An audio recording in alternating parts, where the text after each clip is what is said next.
Live from the Donatorium, it's the Fat Minute. I'm joined tonight by my co-host, crisp and refreshing BVJ. Hello. We're also joined tonight by special guest, the ultimate thirst quencher, Kyle Raios. How's it going, guys? And I am, of course, Don John, maximum taste, 0 calories. So our guest tonight, Kyle Raios, artist, writer, and comedian. He's a good guy. He has a comic on comiXology.com, Primal Instinct. Definitely check that out, and you can, of course, follow him on Twitter at Kyle Raios. Links will be in the description. And also, Kyle also runs the open mic nights at the Art Gastropub in Hagerstown, Maryland. So if you are in that area, definitely check those out. What is that, the first and third Monday of every month? Second and fourth. Second and fourth Monday of every night. Nice. We alternate with now the nationally famous jokers. Yeah. Yeah, TMZ. We've got all the fun and none of the brawl. So Well, you can't go wrong with a combination like that. I saw that TMZ video the other day, and I was like, maybe I should use this crowd as my practice for my set about toxic masculinity. Yeah, probably not. Bombo. I say go for it. I've made some pretty left-wing jokes over there. And, got some mixed reactions. So All right. that's a lie. Don't do it. Oh, He's setting you up for failure. well, that's More fine. I'll hilarity. set myself up. All right, so tonight we are continuing our retrospective of the decade of the 2000s. We're moving on with year 2002. We got a lot of topics to cover tonight, so we're going to start with some major events that happened in 2002. We'll start off with a fun one, why don't we? In 2002, the Mars Odyssey probe detected signs of hydrogen on the planet Mars, which gave credence to the long-standing theory that there was water and therefore potentially life on Mars, which really changed the way we saw ourselves, our planet, and space as a whole. And it still continues to influence how we see those things to this day. Do you guys remember anything about that event or any thoughts on that? Kyle? I seem to remember just being really excited because I remember watching this thing launch when I was in elementary school. Yeah. So it was kind of exciting to have watched it. What was it, 5 years prior? Or maybe not even that long. It's a couple years, yeah. A couple years, and then going into middle school, I think I was 12 in 2002 when it landed. So it's kind of cool watching that whole thing go full circle. Right. And I was really into space at the time, so that was pretty neat. And then that was, that sparked all those Mission to Mars movies and everything like that. So that was pretty cool. Yeah. What about you, Blake? I remember seeing the movie Mission to Mars 2 years prior. Was that before that? Never mind. Yeah, but I mean, they made more. They like, I think like John Carpenter made like Ghost to Mars and other stuff. But no, I mean it was kind of creepy in a way though. It's just like Martians and all that. But yeah, unfortunately I don't have too much of a memory of it. But yeah. I just remember being seriously disappointed when we didn't find aliens right when we got them. Yeah. At the time, I was so stoked for that. Remember a couple years after that where they took a picture of a rock on Mars that kind of looked like an alien just like squatting. Yeah. Yeah. Just, I mean, what grasping at straw is a lot of it, but whatever. So here's another major event that happened in 2002, a not so fun one. The kidnapping of Daniel Pearl. For those who don't know or don't remember, Daniel Pearl was a news reporter who went to do an interview in Pakistan. He was kidnapped by some extremists in the area, and he was held hostage for a while, and then a video was later released of him supposedly under duress, making negative comments about the U.S. and their foreign policy and a bunch of other things, which in the video ended in his beheading. And I remember this video being like, because this was like right after, the 9/11 attacks. This is when the war on terror really got like ugly and people really got fucking scared out of their minds. The fact that people were just kidnapping news reporters, beheading them, and just releasing the video to the media and the internet. Do you guys remember that happening? Any thoughts about that? Well, building on what you said, I feel like in a way, it on a national news level, the war on terror, like it then became a little more personal way because we were seeing the specific suffering of one individual person, Right. which yeah, I mean it was just a crazy fucking time, but yeah, I mean we went from seeing the images of September 11th to then seeing one person that we can put a name and a face to really fall victim to just what was happening. Yeah, I'm just glad that I didn't. I was too young to really see shit like that, but yeah, I'm glad I missed it. Kyle? I actually didn't see this video for several years until after it happened. Yeah. Because I was barely 11 years old. Right. Like my parents were sheltering me from this kind of stuff as much as possible because I was the kind of kid that literally everything in the news bothered the hell out of me. Yeah. Like I would sit there and watch CNN for 8 hours a day if my dad had an interview. Yeah. So this was definitely something that like I vaguely recall. I think the shock in all of it is kind of like lost on us today. Mm-hmm. Because of just like the sheer amount that has come out in the last 18 years. Right. And Yeah. certainly it was like the first real public beheading of a journalist, but it certainly wasn't the last. Oh God, no. Yeah. And like by today's standards, it's honestly like you said you've seen the video, Kyle. I know you haven't seen it, Blake. No. I've seen the video, and like by today's standards in regards to that, it's a mild one by comparison. Yeah. Wow. And I think we owe that to the low quality of 2002 internet. Also true. Yeah, and Yeah. thankful for that because it's absolutely brutal. Yeah.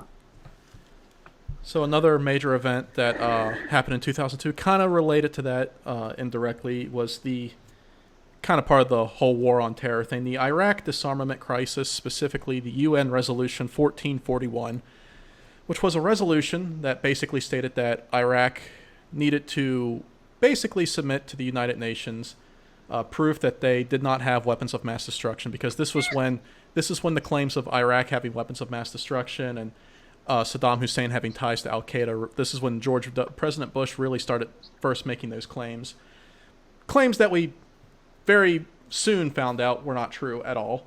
And I remember this being on the news. I remember George Bush being there at the UN telling the United Nations to either help us or get out of our way. I remember France especially straight up calling out Bush's bullshit and being like, yeah, there's absolutely no proof that Iraq has weapons of mass destruction. Yep. Which caused us, of course, for a while to call French fries freedom fries because we're a bunch of children. Oh, fuck. I almost forgot about that. Yeah. So, Kyle, I know you're going to have some stuff to say about this. Why don't you go first? Oh my god, this was just the start of so much bullshit. Yeah. I mean, it really, yeah, I mean, I was just thinking about this day and like trying to catch up and reread on it because again, I think we were all so young. Right. But yeah, I know, I remember like my politics were influenced by my parents at that time for sure. And they both thought it was bullshit, so my entire family thought it was crap. So, like I was never on Bush's side whatsoever. But it was pretty obvious, like it was pretty obvious at this point that we were going to get whatever the hell we wanted.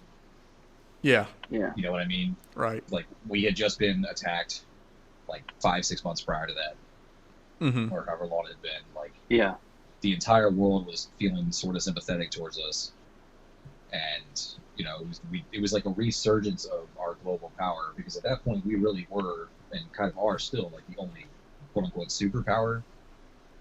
So I really don't feel like looking back on it, it felt like the UN kind of was like, yeah, we can kind of get in their way, or we can just kind of let them do what we want. But, yeah. like there was we were gonna go to Iraq no matter what. Like here was the pretense, here we go. Yeah. And obviously it was said then. It's been said 1,000 times since. But these weapons of mass destruction never fucking existed. Yeah. And this was all just a cleanup act for Bush to go in and avenge his daddy and Rumsfeld and Cheney doing their thing. Yeah. We forget just how freaking evil those guys were. Yeah, a lot of people forget that America for a little bit had a pretty positive relationship with Saddam Hussein. There's even a joke in an old episode of The Simpsons about it where Homer pulls out an old magazine and on the cover it has Uncle Sam sharing a milkshake with Saddam and it says, "Why America loves Saddam Hussein." Yep. So yeah, basically this was really just us calling take-backsies on that whole ordeal. Yeah, because that all stems back to the Iraq-Iran thing. What was it, the 80s, late 80s?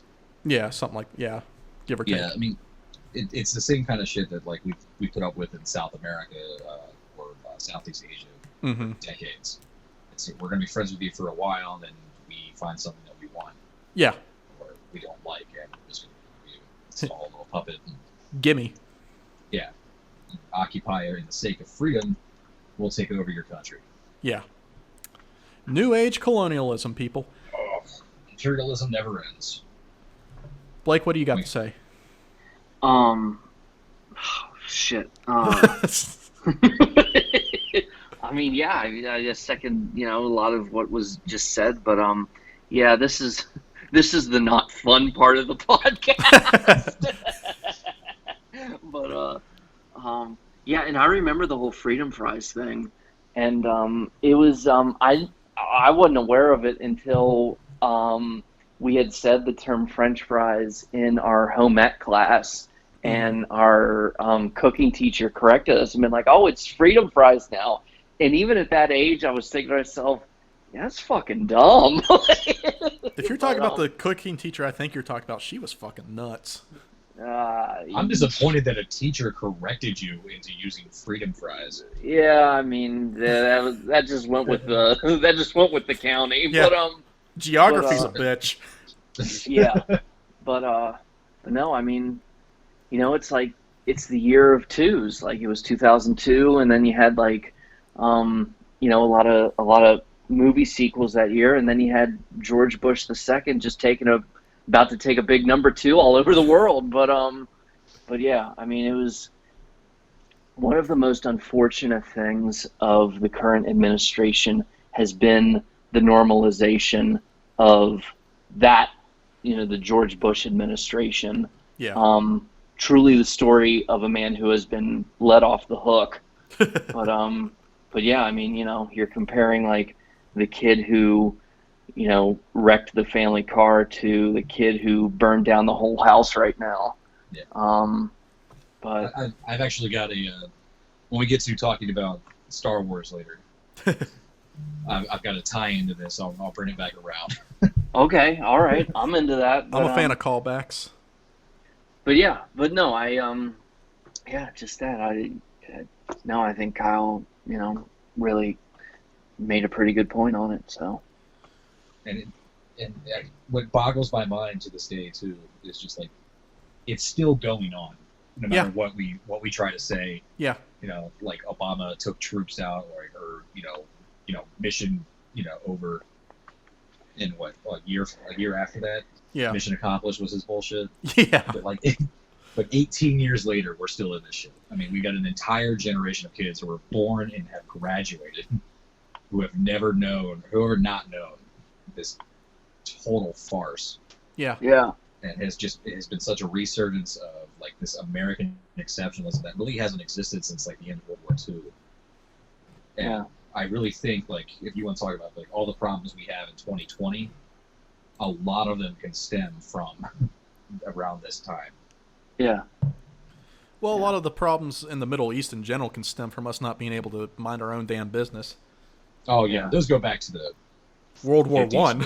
Yeah, World War 1. Yeah, but yeah. If you ever want to talk about the Shah of Iran, man, you call me up.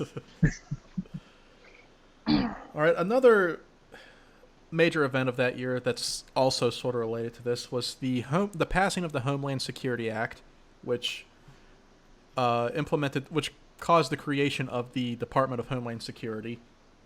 And I remember that being like a big deal. I remember it being in the news because I remember like almost every day for like the next like year and a half, 2 years, seeing that threat of terrorism chart on the news like every day. You guys remember that, where it was color coded from like blue to like green, yellow, orange, red? Yeah. Like the more angry the color, the more angry the terrorists were. I remember seeing that every fucking day. What do you guys remember?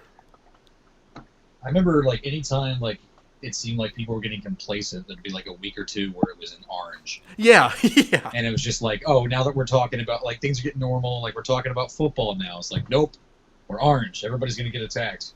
Yeah. Like, man your Arby's, get ready. Yeah. Yeah.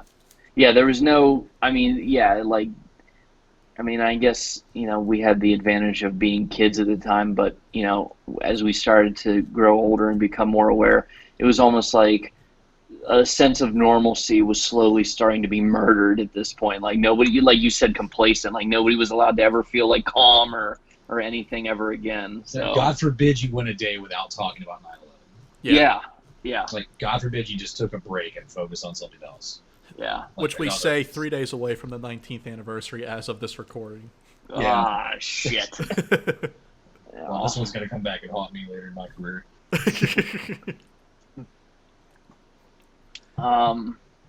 No, it's not. We're not putting down the memory of it. We're putting down the exploitation of it. There's a Exactly.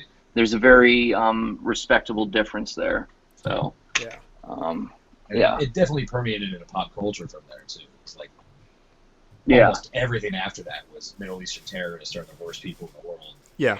Or not just terrorists, but Middle Eastern people were like the brunt of literally every villain portrayal. Yeah. yeah. And this may be spinning off a little too much. I felt like they started to make movies about it way too soon, or maybe that was just me. But like I remember there was the Nicolas Cage movie World Trade Center Yeah. just a few years later, and it's like y'all couldn't have just let some dust settle on that new headline just a little bit. Like I don't know. Well, shit. Like, remember, like less than a year after Bin Laden died, they made Zero Dark 30. Yeah, Yeah. they didn't. And I was didn't. just like, oh wow, spoiler alert. I wonder how it fucking ends. Yeah. I think they had like half that script written before, Probably. like just as a vague concept. And they're just like, as soon as this happens, yeah, Hollywood's got to do this. I mean, because I think what really went into that was Catherine Bigelow, the director, had just won Best Picture for The Hurt Locker, so she immediately, I felt like that was immediately jumped on as, oh, that should be the next thing she makes, and like it was just one of those things where it's like, oh, okay, yeah, well, I guess like if anybody were to make it right now, it would be her, but yeah, so Yeah, it was definitely on this like 2002 was like a stepping stone, I think, to what I would call like the patriotic porn, like Yeah. where just everything was just overblown. America, fuck yeah. Yeah. Well, And like that's how Team America World Police became a thing. literally, yeah. I mean, freedom costs $1.05. But gas cost $4.05. Oh no. This was, I mean, it was probably, I mean, it only got worse, I mean, over the next 10 years, but I mean, this was also when like gas started to just really just go up. And I remember I would have, I had a boss and then one of my first girlfriend's dad was like, yeah, well, gas prices only went up during Barack Obama. Under George Bush, they never went above $3. And I'm like, I go, you're a liar. And they're like, well, and they tried to do the whole thing where it's like, well, you were just a kid. How do you remember? And I'm like, because my mom drove me to school because I was out of district. And every day when we passed the gas station, she bitched for the rest of the car ride. Like, Yeah. Every day I man. was out with my dad, it was just like, God damn it, went up another 10 cents. Like, that's how I remember being aware. Same. Yeah. yeah. Mom and stepdad every day. Like, I remember my mom legit losing her shit. Oh my god, gas fucking went up again? And now because of that, I do the same fucking thing every time I go out somewhere. Yeah, they complained about the gas going up, and then they continued to vote for people like that. Yeah. Right? See, if there was any positive to it, by the time we started driving and gas was like $3.50 a gallon, like it started going below that, we're like, okay, we can handle that. Hold up, did you Yeah. say gas was $3.50 a gallon? Yeah. All right, now I'm a little suspicious. It was right about then that I noticed that this gas station was a 7-story tall crustacean from the Paleolithic era. I did not mean for that callback, but there we are. All right, next topic. Another thing that happened in 2002. The DC sniper attacks. was a span of shootings where it happened in the Baltimore, Washington metropolitan area. There were 10 people were killed, 3 were critically injured during the span of, I believe it was a couple months, where a dude and I think it was like his stepson or something like that. It was It it was his son Or he was dating the dude's mom at some point. 2 guys basically shot people from their car at multiple different places along the interstate. And I remember, like, people were really fucking terrified during this, almost more so than the aftermath of 9/11, because I guess it's kind of like what you said, Blake, with Daniel Pearl. It became a lot more personal because we weren't just seeing, like, a massive tragedy. We were seeing, like, individual people right with names and faces that we could put to, like, right. being shot down in broad daylight. And, like, the cops were having, like, next to no luck making any progress for the longest time on figuring out who the fuck these guys were that were doing this.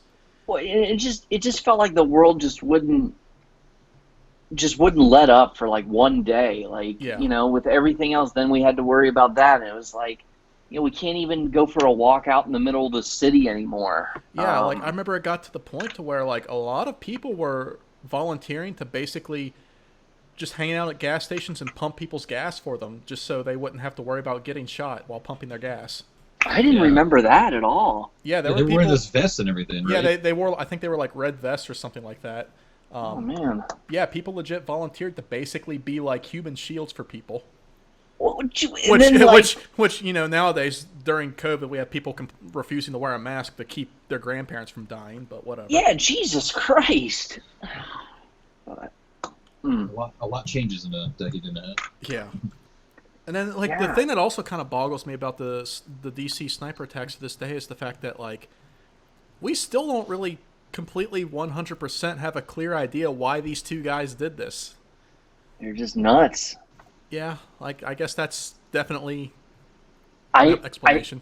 Oh, go ahead, Kyle. Sorry. I was gonna say, like, on that note, we executed John Muhammad Yeah. pretty fucking quickly after that. Like, after he was caught, He relatively speaking, didn't I he? think they killed him in 2009, I want to say. Was it that late? I'll double check, but I know it was like a couple years at least. Lee Boyd Malvo he just got life in prison since he was a minor. Yeah, I know he's still locked up last night. Yeah. Yeah. But I will double check. Yeah, still- John Allen Muhammad was executed in 2009. 6.5 years is relatively quick for the way the death penalty moves, especially in this area. Yeah, oh yeah, especially this part of the country. I specifically remember once again the made-for-TV movie that felt like it was put in production like during it almost. Yes. Yeah. I mean, like it's like wasn't it's it on almost like- Lifetime? Or some I channel like I think it was on USA. Yeah, it was either For some reason, I want to say it was on like something like that. or it was like A&E. Like it was one of those channels. It was a real cheap made-for-TV movie. Yeah, and it's like either that or it definitely wasn't in the higher up channels. It wasn't on like HBO or anything like that. Like it was like there were commercial breaks every 5 minutes. Yeah. And Come on, I'm trying to watch like, this guy kill someone. It's like just like, you know, it was like breaking news, and then it just felt like the next week it was premiering, you know. Yeah. And I remember like the big moment, and it was like when I guess it was the son. I think it was the son. How like, you know, he was like negotiating with like the news or the police, one of them, and they were like, "What do we call you?" And the older man whispers in his ear, and then the younger guy leans into the camera and talks into the phone. "Call me God," and then it went to that was the big moment before it went to commercial break, and it was just like, yeah, it's just like, "Call me God." New Gogurt.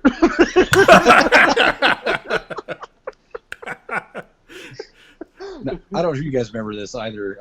You guys grew up in like around the Cumberland area, right? Yeah. Okay, so where they were caught. See, I'm in Hagerstown. Where they were caught was at a rest stop, maybe 20 minutes down 70 from here. Yeah.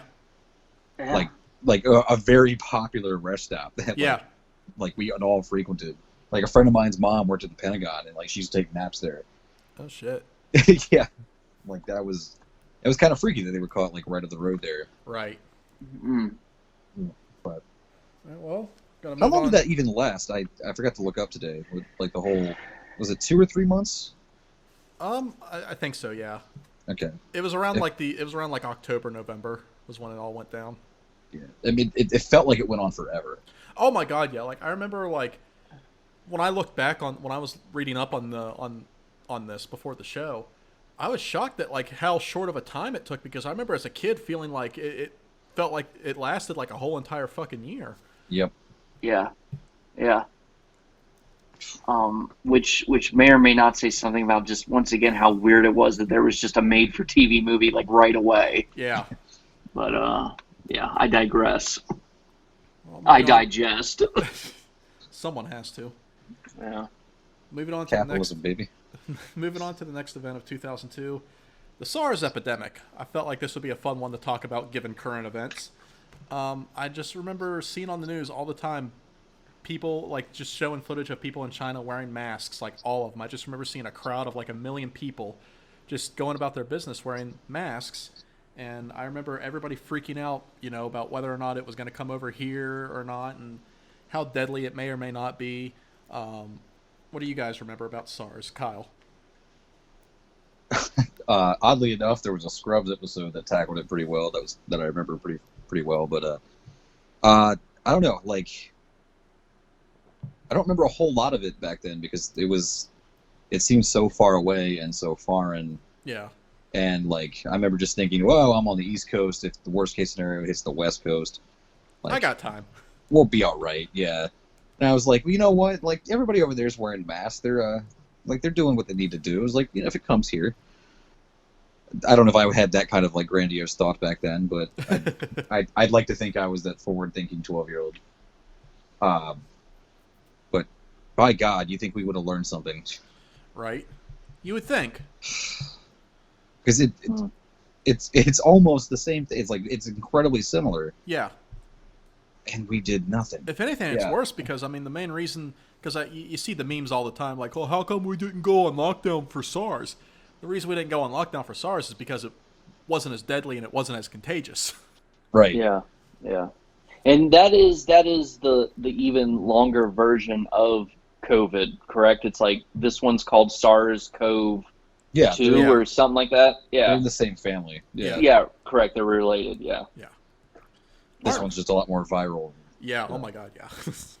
And it may be mutating, I don't want to leave my home anymore. right? Can I bartend virtually? Yes, I will have one digital beer, please. Give me one of those bomb squad robots. Oh yeah, get you a little R2 unit. Yeah, all these overfunded police departments have to have several of these bomb squad robots. Like I can borrow one and make drinks with a remote control. I just need the gas station body armor people to come back and be like, listen, I don't want you to pump my gas. I just want you to not fucking sneeze on anything. Just run around and just spray people with like Lysol. Yeah. All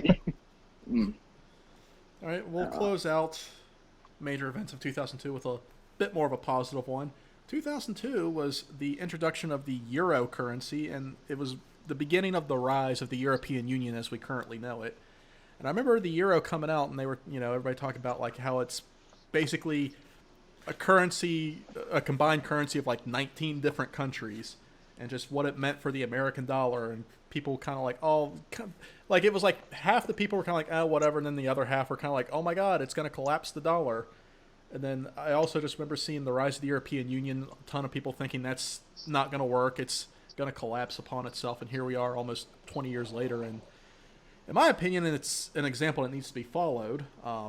Absolutely. I mean, the European Union has just benefited so much from joining together, having open borders, and just basically pulling all of their resources together. I mean, it's very much an example that should be followed here with our neighbors to the north and south, but I don't see that happening anytime soon. I mean, we tried a shitty version of it once called NAFTA, and look how well that turned out. Oh boy. What do you guys remember about this, Blake? I remember Brexit from a few years ago, right? That was when they voted to exit it, right? When Britain voted to exit, yeah. Britain voted, yeah. So, no, I honestly Look how well it's turned out for him. Yeah, well, that's comic book artist Mark Millar thinks it's cool. Fuck him. That's not really much of an endorsement, but Right. No, it's not. No, the guy who never knows how to, do a third act. But shots fired. shots. But yeah, I don't remember much at the time. No, sorry. You have any thoughts on it? No, I mean, yeah, in terms of the current climate.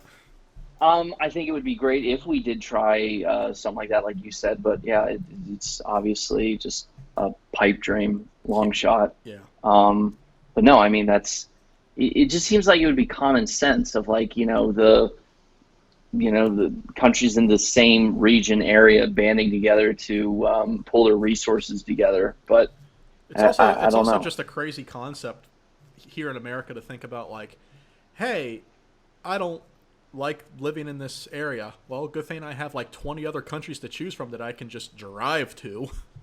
Yeah, it just seems like it would just be simpler. It would be easier in the long run, but Yeah. I don't know. Yeah. What about you, Kyle? I just remember thinking it was very Star Trek, like, because I was just like, oh, cool. Now we're like, it was like the first step towards everybody just being one big country. Globalization. I was like, that'll be neat, and maybe that'll stop war. Yeah. Yeah. You know, I mean, Europe knows the cost of what it's like to have a fractured continent. They've done it twice. Yeah.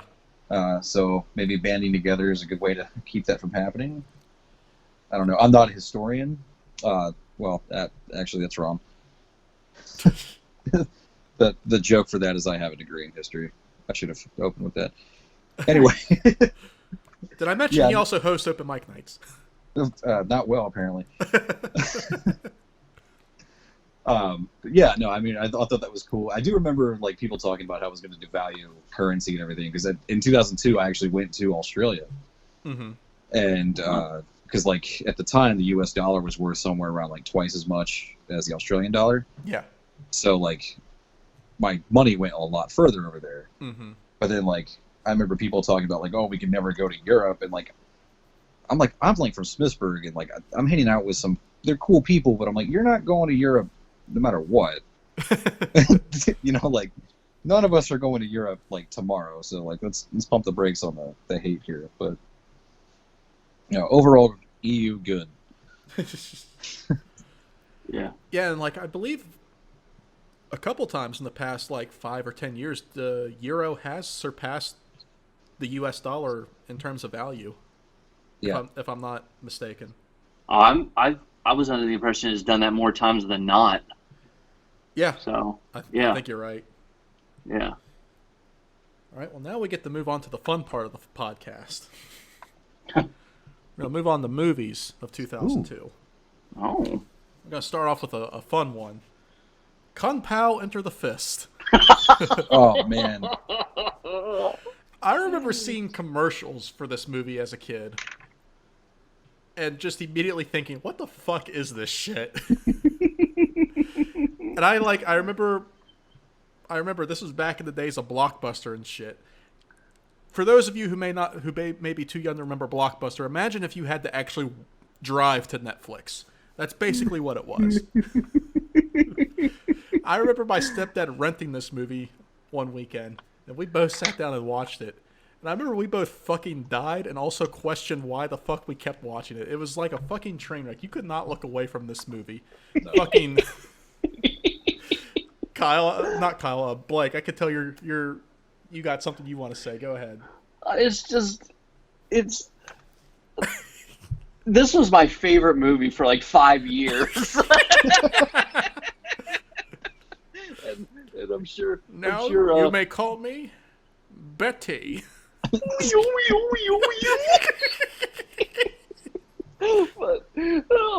There are some solid like comedic moments in this movie though. Yeah. Like the very beginning when the baby's rolling down the hill. Yeah. Yeah. And the woman just picks him up. She's like, "Oh, so cute. Like, okay, you're so cute. Bye-bye." Bye-bye. Throws him down the hill. So sweet. Bye-bye. I mean, like, it's a dumb movie, But like, if you're in middle school, it's the best movie ever made. See, I was at a birthday party when we first saw this, Mm-hmm. and it took us all night to watch it because we kept having to pause it because we were pissing our pants, Yeah. just laughing at this thing. Like when the Mufasa did the "This Yeah. is CNN" thing, yeah. or he goes to the nut shop and he's like, "I'll take a pound of nuts," and the guy's like, "That's a lot of nuts." Like, it's not great humor, but when you're 12 years old, that's the pinnacle of funny.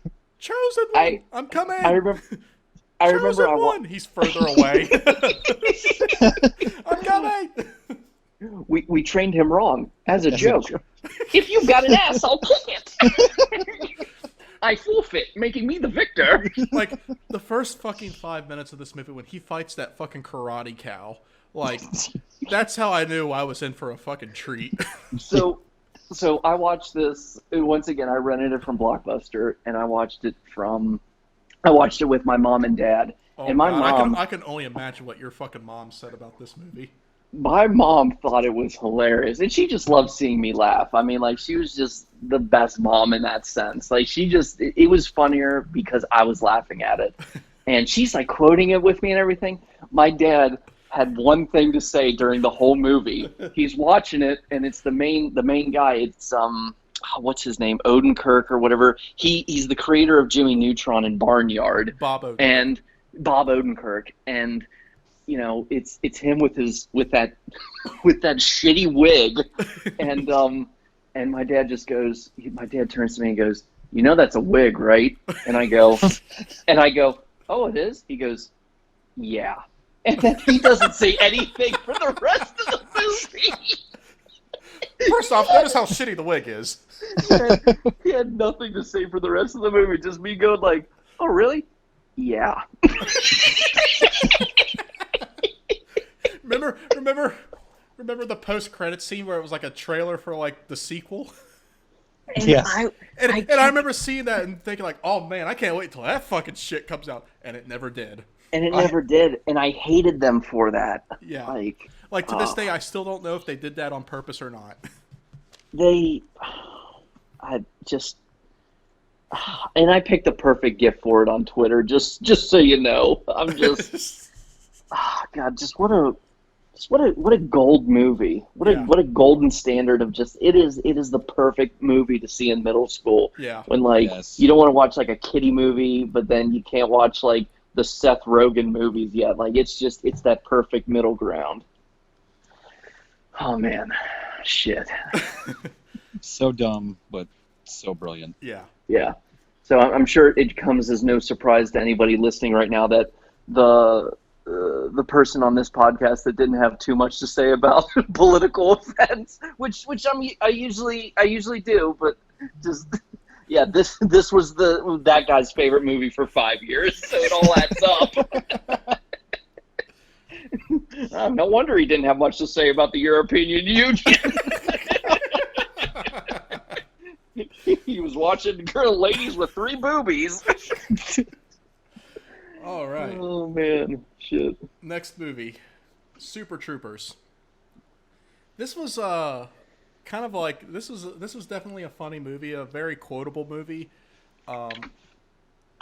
pretty much an instant cult classic. I remember when I worked at Sears, me and one of my coworkers would do the meow game like all the time. Like, it's just a quotable movie. It's definitely kind of like a bro movie in a way. Yeah. Yeah. I never saw the sequel. I just saw the trailer for the sequel and thought, wow, that looks sad. What do you guys remember about Super Troopers? Go ahead, Kyle. I actually only saw it for the first time maybe 6 years ago. Yeah. It was definitely not a movie I was allowed to watch. which is funny because my parents rented it another weekend at Blockbuster. They rented it, and they just let me sit in the living room and watch it with them. My parents were like not like super selective about what they didn't let me watch and not watch. They were just very strange about it. Mm-hmm. It was just like, oh, this movie looks like it has too much cursing. You can't watch that. But then I was allowed to watch wrestling. And watch Right. people get hit in the face with chairs. Like, there was no consistency. Same. Same, So like especially between my two parents. Like my mom was absolutely like the sheltering kind of parent. Meanwhile, my stepdad would straight up rent me Duke Nukem from Blockbuster for the yeah, weekend. it really it came down to whatever was striking my parents' fancy that week. Yeah, It was just like, we can let you do it, or no, get fucked, loser. or whatever my elder would do. Yeah. But no, I enjoyed it more as an adult for sure. Mm-hmm. Because I had seen Beer Fest before I saw this one, so I was like more familiar. Yeah. I was familiar with that cast, Yeah, and then watching it into something else, like Broken Lizard. yeah, it was Yeah. it was fun. It wasn't as funny as I think it could have been if I had saw it when I was like 15 or 16. Yeah, Right, I definitely enjoyed it. I mean, everybody quotes the whole shenanigans thing yeah. like constantly. What's so that restaurant you're talking about with the mozzarella sticks and the silly shit on the walls? oh, shenanigans. And now we have Applebee's. Oh jeez. I also love that opening scene where like he fucking kidnaps the kids and the one who's freaking out after like eating all their fucking drugs. Yeah. He kidnaps the cop car with him, and he's like, "I hope your boys like Mexico." Blake, what do you got to say about Super Troopers? I've never seen it. I've and I haven't seen enough of it to be able to say, oh yeah, I've basically seen it. Like I know the joke where he's telling them to pull over and they're yelling he can't pull over anymore or any further or whatever. Yeah. And then the only actual scene I've seen is when they're doing like the police reports, and the one guy, in order to just fill dead space, just keeps doing and hence. And Brian Cox is finally like, just print the damn thing. But no, it probably goes into like the same vault as like old school was like probably comedies you really had to see at the time it came out, unless or else they just aged weird. But and then as far as the sequel goes, that absolutely, I didn't even see it. I just saw it and I'm like, that's like really striking while the iron's cold right there. It definitely falls into the vault of sequels that were like too little too late to a comedy. They like had to fund the whole thing through fucking Kickstarter. it was like, and I'm not trying to dock them points, but it's once again one of those things where it's like, it's just like Anchorman 2, Dumb and Dumber 2, Zoolander 2, where it's like, yeah, like your time has passed, like, you know, not putting you down, but it's just, you know, your window closed. But yeah, I didn't, yeah. So maybe one day I'll see it. Probably not the sequel. Yeah, the sequel just looked desperate. Once again, that's cool that they finally got to make it, but once again, you know, you gotta use the spark while you have it. I'm sure it was one of those things that was really fun for the cast to do. Yeah. Oh yeah. But it was definitely a pet project. Exactly. Yeah. It just like. Well, I had seen like so I was cleaning the theater after like opening weekend, and it was the gag reel, the bloopers, the outtakes, and you could exactly tell that the cast just had like a fucking ball. Like for everybody else, it was just another movie, but for them, like it was them like having like an awesome month together, basically. Yeah. So. Next movie of 2002, a favorite of mine, Spider-Man. Now, I had mentioned in the first episode when we talked about the year 2000, and we talked about the first X-Men movie, I mentioned how X-Men and Spider-Man are the two movies that are like directly responsible for the current age of superhero movies as we have them. And I say Spider-Man even more so than X-Men, despite coming out second, because while X-Men was, you know, more mature and nuanced than what most people were used to from a superhero movie, Spider-Man was different in a way that like X-Men was enjoyed by everybody, and Spider-Man for the most part was too, but I remember Spider-Man being liked by like parents more than the kids, which was, you know, weird. And I definitely think, you know, Spider-Man, the first Sam Raimi Spider-Man movie, it's a great movie. It's definitely aged a bit. It definitely shows its age if you watch it now, and the pacing is like all over the place. But I still think it holds up so well that I think anybody who needs to do a superhero origin movie needs to watch that movie and take some notes. Very much agreed. Yeah. Kyle, why don't you go ahead and give your thoughts on Spider-Man? Oh, I absolutely loved this movie. when this came out. Yeah. Because I'm sure we all grew up with the animated series Yep. from the 90s. Yeah. Yep. Yeah. Yeah. And this felt so much like a continuation of that, or like in the same spirit. Yeah. And like, I don't know, I thought it was perfectly cast, especially for a 2002 choice. Yeah. Willem Dafoe as Norman Osborn was Yeah, that was freaking awesome. brilliant. To this day, Tobey Maguire is still my favorite Spider-Man. Yeah. If I'm being completely honest. Yeah. And same with Kirsten Dunst as Mary Jane. I don't know. It's just like, I watched this a lot when I was a teenager, and as an angsty teenager who wanted to find love and be a hero and everything like that, like this movie was like, this is what I want to be. This is what I want to do.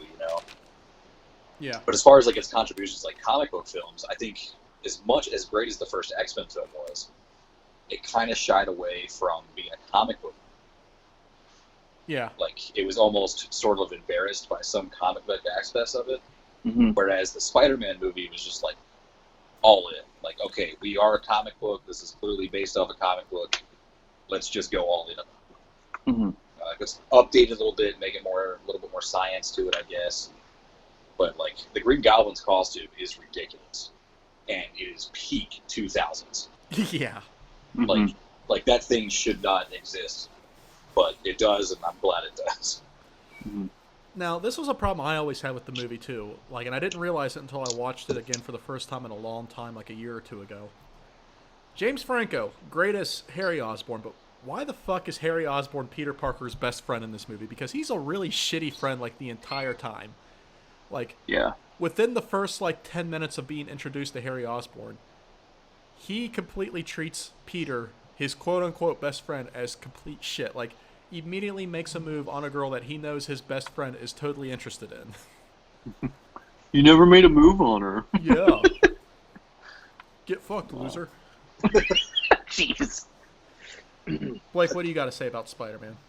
I mean, yeah, I loved it. And I still do. And Tobey Maguire is still my favorite Spider-Man. And I don't mean this in a backhanded way at all, but you can say it's aged and it has moments that are a little dated, but it is absolutely the best possible Spider-Man movie they could have had in the year 2002. Yeah. I don't think there could be any argument against that. But No, I don't think you can disagree with that. no, and it's just, and a movie like this is only as good as the villain, and they got the absolute best fucking actor at the time to play the villain. Yeah. Honestly, he's creepier without the mask. Yeah. When he's Ooh, talking to it's himself in the yeah, when they're putting the metal bars on, ooh, cold. and just the best moment is when he's trying to do a trick him, and he's gonna secretly stab him with the glider. And it's just Godspeed, Spider-Man.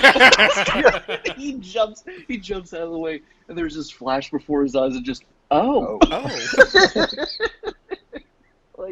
No, it's just the perfect actor for that.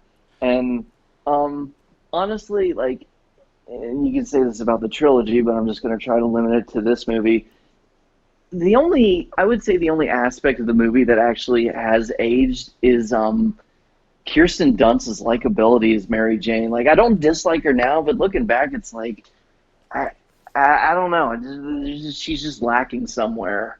But She is very much just there for, she doesn't really contribute much outside of the tension of, oh man, I love her, but she's dating my best friend. And it's one thing to do it in the first movie, but then by the end of the third movie, it's she only exists just to be kidnapped. It's some Snidely Whiplash stuff. Now, I think they did her better in the second one. I'll say that. Yeah, definitely. I think they brought her justice. Yeah. They just flat out did everything better in the second one. As much as I love the first one, everything's better in the second one, I think. Spider-Man 2 is still one of the most perfect superhero films ever made. Yeah. Oh yeah, it's one of the best sequels ever made. It was The Dark Knight before The Dark Knight came out. Yeah. But yeah, I mean, yeah, it's just I can watch Willem Dafoe as Norman Osborn all day. Now, you guys both mentioned Tobey Maguire as your favorite Spider-Man. Personally, I don't really have a favorite Spider-Man. I think each live-action Spider-Man that we've gotten fits perfectly within their respective universe. Sure. Tobey Maguire is perfect for that, like how Sam Raimi made his movies feel like a callback to, like, basically, what if the '60s happened today? Yeah.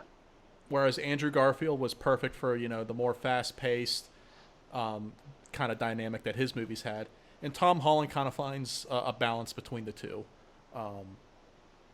Now, so saying that, I don't necessarily have a favorite Spider-Man, and I may start a debate here, but my favorite Spider-Man movie, I still think the best Spider-Man movie is Amazing Spider-Man 2 with Andrew Garfield, personally. That is a bold statement. I know it is, and the internet has told me that multiple times, but that's how I feel. Just when I think back to how Spider-Man made me feel, because Spider-Man's my favorite comic book hero. Right. I've loved Spider-Man since I was like 3. I have Venom and Carnage tattooed on my leg. I got Mysterio tattooed on my arm. When I think of how I've always seen Spider-Man and what he's always meant to me and how I've always interpreted the character and what my favorite stories and tones are from over the years, I look at the Amazing Spider-Man 2 and I'm like, that's how I always envisioned Spider-Man. But that's just my not-so-humble opinion. Hey, I really enjoyed that movie. And it kind of felt like if you were a fan of Spider-Man comics, you liked it. Yeah. And if you were just a fan of Spider-Man movies, you didn't like it. Yeah. That's kind of the impression I got. But I'm with you. It's not my favorite, but I did enjoy it. Well, we're going to move on to another popular franchise for movies. Star Wars Episode 2, Attack of the Clones. Oh, boy. This movie came out 3 years after the rough start of the prequel trilogy that was The Phantom Menace. Personally, I think The Phantom Menace gets more shit than what it deserves. I think The Phantom Menace is a decent movie. In my opinion, and this is another unpopular opinion, in my opinion, Attack of the Clones is the only bad Star Wars movie. Disclaimer, I still haven't seen Solo yet. But, in my opinion, at least out of the mainstream Star Wars movies, Attack of the Clones is the only bad one. I mean, Phantom Menace gets a lot of shit saying they use too much CGI, but Phantom Menace actually had a lot of practical effects in it. And I rewatched, because I have the first 6 movies on Blu-ray, and, Phantom Menace holds up on Blu-ray very well. Even the parts that are CGI, they've aged pretty well. Attack of the Clones, the CGI is absolutely jarring. It looks like a mid-2000s YouTube video in a lot of scenes. It's not good. And also, just nothing fucking happens in Attack of the Clones. The only cool part of Attack of the Clones is when Yoda fights Dooku, which, side note, Christopher Lee is fucking wasted in that movie. Yeah. Like the opening credits immediately, Count Dooku's got a bunch of separatists that are threatening the Republic, and it's okay, first off, who the fuck's Count Dooku? You act like you introduced him in the last movie. Yep. Yeah. And second, we don't see him until the final chunk of the movie. We don't finally see him until the very end. And it's there's just a lot that this movie could have, Attack of the Clones, more than the other 2 movies in the prequel trilogy, could have been fucking amazing. And it just wasn't. This is... Go ahead. Sorry. No, you know what? You go ahead, Kyle, since you got a call back. I was just going to say, I've got a lot of thoughts about this movie. Okay. This is a hill I will die on forever. Attack of the Clones is by far the worst Star Wars film. Yeah, I agree with that. The Phantom Menace is a better film. Yeah. The Phantom Menace is not a great film, but is a better film. There is more substance there. There is a good story within the Phantom Menace. It just wasn't told very well. George just couldn't quite extract. Yeah. Attack of the Clones, minus all of Obi-Wan's storyline, is the most pointless Star Wars story ever told. Yeah. The acting between, it's been talked about for ages, Hayden Christensen and Natalie Portman, there was no chemistry there. I really, the love story was so weird. Love you. Ugh. I hate sand! This is the movie that made me start to realize that I truly despise Yoda. What? Go on. I hate Yoda so freaking much, man. He is my least favorite Star Wars character. by far. And just as a little callback, I want to point this out. We were talking about the War on Terror. If you watch Yoda in the original trilogy, he's just this weird old dude who's basically gone senile because he's lived in the swamp by himself for 20-odd years. And now he's got a new friend for a couple days, and he's a little weird, but he's wise, and you're like, okay, that's cool. But then you go back to the prequels, Attack of the Clones, Revenge of the Sith. This guy's committing war crimes. This guy's not listening. He's wrapped up in his dogmatic faith. He's got a kid who's got anger issues, and he's telling him, you know what, just get over it, buddy.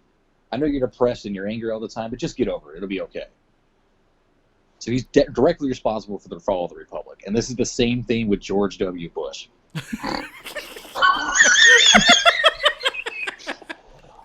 We look at George Bush now hanging out with Ellen DeGeneres and Michelle Obama. Like, oh, he's a cute little old guy who paints now. He doesn't know any better. And you go back 20 years, and this guy's out committing war crimes and bringing about the fall of the Republic. Yo, I'm hanging the fuck up. Yoda is the George W. Bush of the Star Wars universe. I will die on this hill. We just forget how bad he is because we got Palpatine now. Mission accomplished. Now, Kyle, I don't necessarily think you're wrong. Just I guess kind of a counter to that is I feel like that's kind of the point of Yoda in the prequel trilogy.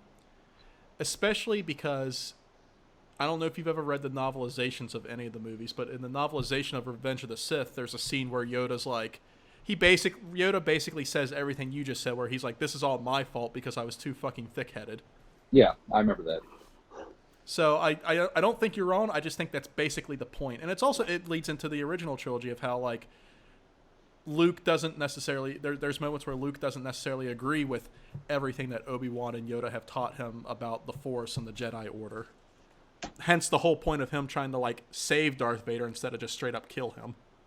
See, I don't want to go too far down this rabbit hole either. Yeah. There are issues... Because there are a lot of issues I had with him later on, like Revenge of the Sith. Just like, he fights Sidious for 10 minutes, falls down 10 feet, and decides, oh shit, I lost. Better go into exile. Well, that's because Sidious had the high ground. Okay. You want to go that route. He could have helped the rebellion. He could have been a face. Nope. He's like, nope, I lost for 5 minutes. Let me fuck off. And that was one thing I loved from The Last Jedi, just to go farther. Like, the legacy of the Jedi is failure. Luke Skywalker was absolutely correct in that, and Yoda is the prime fucking example of it. Which, you brought up Last Jedi. Again, trying to avoid going down a rabbit hole. I fucking love The Last Jedi. This is a hill I will die on. I think Last Jedi is my favorite fucking Star Wars movie. It's in my top 3. I'm with you. Blake, what do you got to say about Attack of the Clones? So, comparing Attack of the Clones to The Phantom Menace, in The Phantom Menace, George, I almost said George Bush. George Lucas's biggest problem was that he was trying to tell too many stories at once, and that really came full circle in the final act. How he has 4 or 5 different battles going on at once. Yeah. And they're all supposed to parallel each other, but then you have a serious moment in one duel, and then followed up by Jar Jar Binks doing some Looney Tunes shit on the battlefield. But so he went from trying to tell too many stories at once to an Attack of the Clones. He can't even tell one story.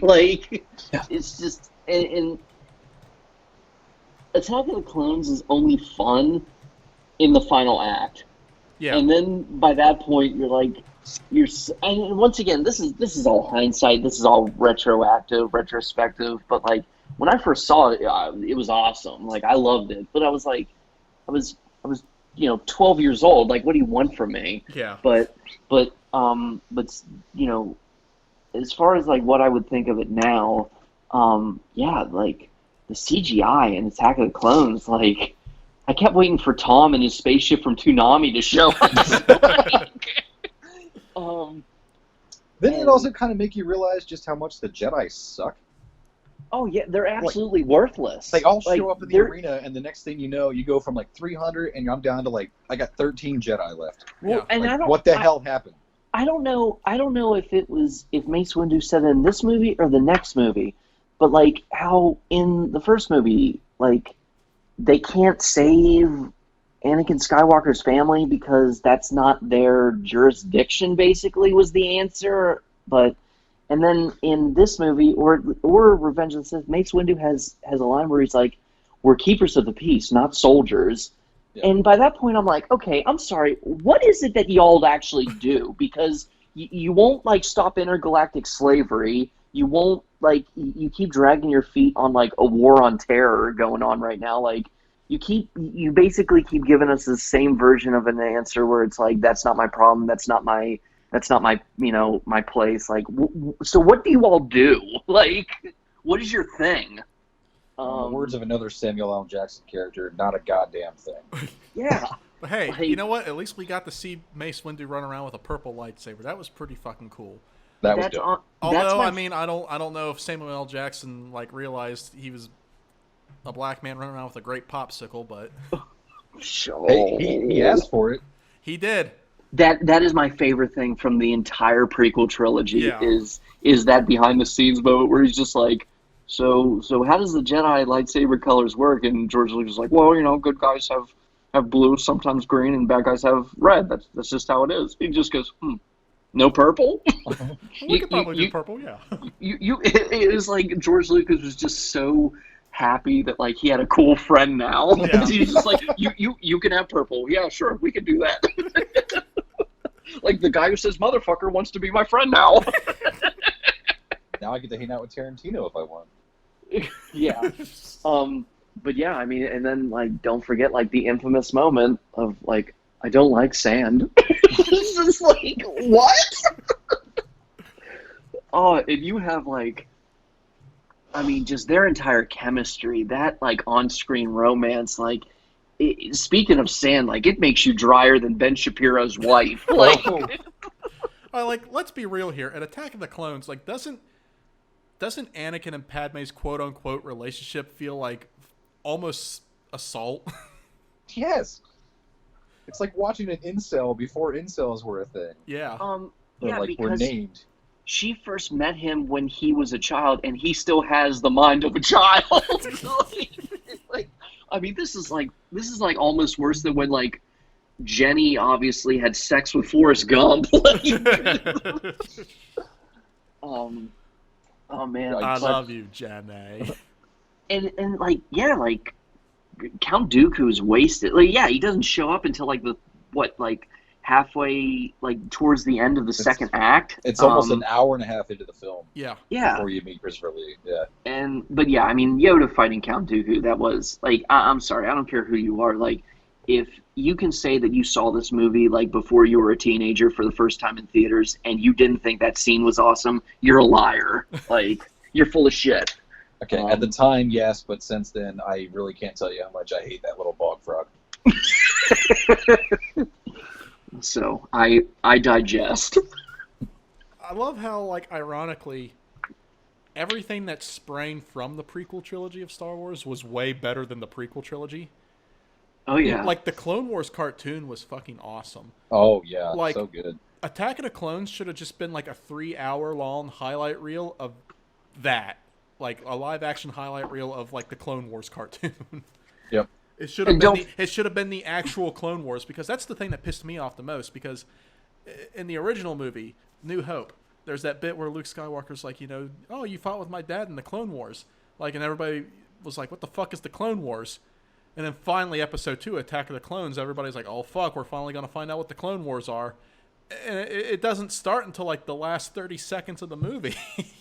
Yeah, then we get 10 minutes of it in the third movie. Yeah. Or half an hour, and like, yep, that's the Clone Wars. That's the Clone Wars. Hope you loved it. That's it. Jedi are dead. Good night. But and don't forget like the prequel trilogy. Like it's up there in the same pantheon as SpongeBob is like just the greatest farm for memes. Oh yeah. So good. moving on to another fun movie that I'm sure we're going to have some great jokes about from 2002, Scooby-Doo. The live-action Scooby-Doo movie. Now, you see, this is another movie I remember, This I fucking. You all right over there? Yeah, I'm okay. Like, I fucking loved this movie as a kid because it the kind of quote what you said about Shrek last episode, like, this wasn't your grandfather's Scooby-Doo. There were so many adult jokes and innuendos in this movie that even as a kid I was like, did that seriously just come from Scooby fucking Doo? I mean, it was just a fun fucking movie, like, especially if you were a kid who grew up on Scooby-Doo and you fucking watched this movie. And it was also one of the rare examples of like honestly, like, all jokes aside, it's honestly a pretty cool movie. It's a pretty good movie to watch. And it was one of the rare examples of a film adaptation of a TV show, specifically a cartoon, actually going well. Blake, I want to hear what you got to say about Scooby-Doo. Oh, God. Oh. First off, Blake, can you tell everybody what, like, your idea for an R-rated Scooby-Doo movie is? Please do. I don't want anyone to steal it from me. I feel like I have to safeguard it. I must be the gatekeeper. Yeah, but we're recording and we're live, so if anybody steals it, we have proof that you came up with it. Oh, that's true. That's true.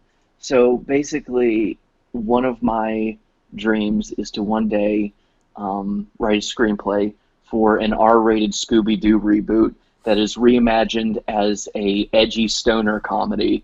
Basically, if you took the show Supernatural and mixed it with the movie Pineapple Express, and it explains the origins of Scooby-Doo being able to talk because he was once a human and he was cursed by a Cajun swamp witch who was trying to sell Girl Scout cookies at his apartment door. If you're questioning the logistics of all this, 1, it's a Scooby-Doo movie, 2, it's a stoner comedy, and 3, eat shit. But yeah, I mean, yeah, so one day, hopefully, I'll get to make Mystery Inc. Puff, puff, pass. The Scooby Snacks, of course, but anyway, my first memory with the live-action Scooby-Oo movie was the teaser trailer for it. And I don't know if y'all remember it, but it was like a 60, 90-second thing where, like, you see the Warner Brothers logo, and it's like a dark mansion it's traveling through, and bats are flying around, and then you see this figure with the pointy ears, and I'm like, and at this time it had been like a few years since 5 years since Batman and Robin, and I kept waiting for the next Batman movie to come out. And I'm in the theater with my dad, and I'm like, oh, it's the new Batman movie. They're finally gonna come out with a new Batman movie. And just the lighting, lightens up, and it turns around, and it's Scooby-Doo, and he starts doing his voice. And the entire theater starts laughing, and all the kids are like, "Yeah, Scooby-Doo!" And my dad's like, "Oh, yeah, they're finally making Scooby-Doo!" And I'm just like, I hate everyone in this theater right now. So that was my first memory of it. But as far as, like, the movie itself, like, once again, not to keep using this, like, frame of a statement as a cop-out, but for a live-action Scooby-Doo movie in 2002, like, it was perfectly cast. Like, it wasn't one of those things where it's like, ew, why did they even get that actor to do it if, they're not going to be all in? But no, like, Shaggy was perfect, and like Freddie Prinze Jr. and Sarah Michelle Gellar, like, okay, and then Velma, like, I mean, I think a lot of people started, like, had her, I forget her name, I feel so bad, but Linda Cardellini. Yeah, they had her as their first, like, nerd crush, like, nerdy girl crush or whatever, but I remember at 12 years old, this because of Linda Cardellini. It was like the first time I saw, like, Scooby-Doo, and I was like, holy shit, Velma can be hot. And then fast forward to, like, that terrible meme on Twitter of, wow, I didn't know Velma had that dump truck. And, but then, yeah, as far as, like, jokes, it's like, is it this one or the next one? The next Scooby-Doo 2 or whatever, where they're on the airplane and Shaggy meets a girl whose name is Mary Jane. Yeah, it's this one. Yeah, that's, like, my favorite name. Yeah, like, they didn't... Oh, so many innuendos and shit in that movie, and I also love that they, like, looking back, the format of Scooby-Doo, Where Are You is pretty fucking paper thin. Yeah. But they managed Very to make a movie out of it that's honestly got a lot going on in terms of tone and nuances, and it's just a fun fucking silly movie. Yeah. Yeah. No beef with it. I have no beef with it. I still watch it from time to time as a grown-ass adult. I'm not gonna lie. Is it like? Can we say like how ballsy it was making Scrappy the villain? Yeah. That was kind of ballsy. That was great. That pissed off my brother. Because we were kids, Scrappy was always his favorite. I'm like, Scrappy sucks. Not my Scrappy, dude. Yeah. I was bummed out Not that they my didn't Scrappy. include Scooby Dum. Sorry, Kyle. Go ahead. Oh, no, I was just making a bad joke. Yeah, Scooby Dum was one of my favorites too. Yeah. All right. Mm. Another movie from 2002, Austin Powers Goldmember. Now, this is the only Austin Powers movie that I have seen from beginning to end. It was actually the first one I saw, and I gotta say, like, I don't see what the big fucking deal about Austin Powers is. Or was, I should say. Boo. Whatever. I said what I said. It's just not something I was ever able to really get into. Kyle, what are your thoughts on Goldmember? Okay, first off, I'm going to tell you right now that my best friend and I still quote all three of these movies consistently to each other because we are perpetually 13 years old. I freaking love this movie. I just rewatched like all the Austin Powers movies not too long ago. They have aged so terribly though. Like if there's any movie, Goldmember like especially like the pop culture references. Oh yeah. Are just like they're outdated as soon as like the film airs. Mm-hmm. I mean, like just thinking back, like God, what was it? I guess now she's kind of back, but like Britney Spears for like a long time wasn't a thing. Yeah. For like a decade, you know. Yeah. And like there she is in the opening credits.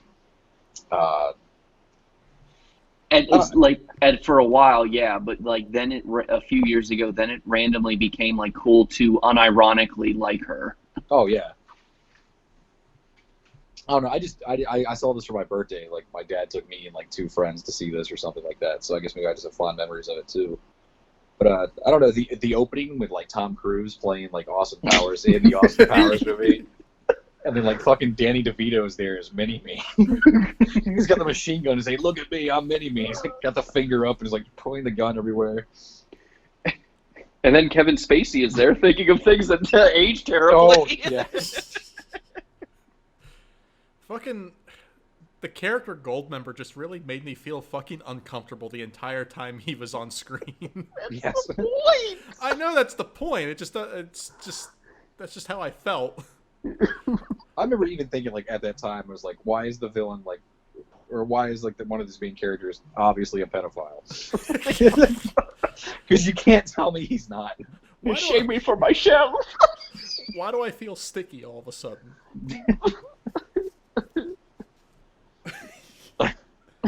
I definitely think it's the worst of the Austin Powers films, but it's still... What? Oh, yeah, I definitely think it's the worst one.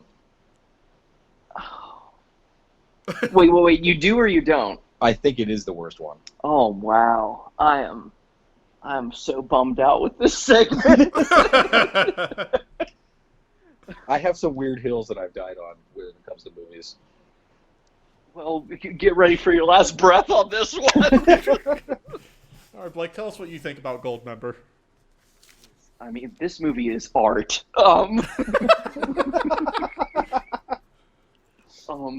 I mean, yeah, I mean, like, opening, like, you have, like, basically just a production that looks like a Pepsi commercial, to a Britney Spears, number, and then just Tom Cruise. Goldmember is the best of the trilogy. It is one of the, only, like, it's one of the best third movies, because like usually like third movies, people say like, oh, sequels are never as good as the first one. Like it's usually third movies that suck. It's like one of the most satisfying third movies, and it's like one of the very few like sequels, let alone third movies in a comedy series that's still satisfying. Usually with comedy series, like just the first one's okay or the first one's good and the rest aren't worth it, especially like The Hangover or whatever. But yeah, I mean, no, and it's you say whatever you want. It's all worth it for the end to see John Travolta as Goldmember. That's true. I'm not saying I dislike it. I'm just saying I think it's my least favorite of the three, but it's got its moments. It's okay to have your personal favorites. It's nice to have those series where like no matter which one you say is your favorite, it's like, oh, good choice. But yeah, I mean, and then you have Michael Caine as his dad, which was perfect. Yeah. Come on, Dad, take a bow. Then probably one of the best lines in the whole series is like, "There's only two things I can't tolerate." Yeah. People are intolerant of other people's cultures, and the Dutch. The Dutch. Who's got a problem with the fucking Dutch? Take the Faja away. And then I was adopted by a man by his teenage lover with webbed feet. It's just so many quips and jabs. It's just like, why did you have to write that? But yeah, no, I love Goldmember. So. Well, now let's move on to a movie that the other half of Wayne's World did in 2002. No. Oh no. Master of Disguise. Oh God. I remember my parents rented this movie from Blockbuster one weekend. And I remember sitting down and watching this movie and thinking, this is the biggest pile of fucking dog shit I've ever watched. Yes. This was the movie that made everyone realize that Dana Carvey ain't shit without Mike Myers. Fun fact about Master of Disguise, the scene where they're in the Turtle Club was actually filmed, like while they were filming that scene, that's when the news broke out of the 9/11 attacks, which means that the terrorist attacks that day were only the second worst things to happen on 9/11. Oh my God. Blake, Dana Carvey had to find out about 9/11 while wearing that stupid turtle costume. Yeah, and had to take a moment of silence while wearing it. Oh my God. Just imagine all their heads bowed and you just kind of faintly hear, turtle, turtle. Oh, they did so much coke that night. There's no way. You have to remove my name from this entire podcast. Blake, what do you got to say about Master of Disguise? My name's not Blake. I don't have any social media I'll be pushing later this episode. I don't have new art next week.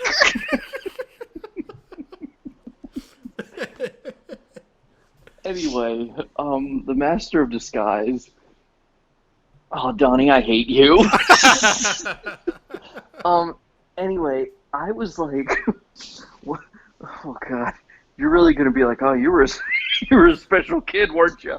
I was literally excited for this movie for months. Like, it was my most anticipated movie of the summer. Like, honestly, like the only reason I was like, like living for several months was because this movie was going to come out in late August.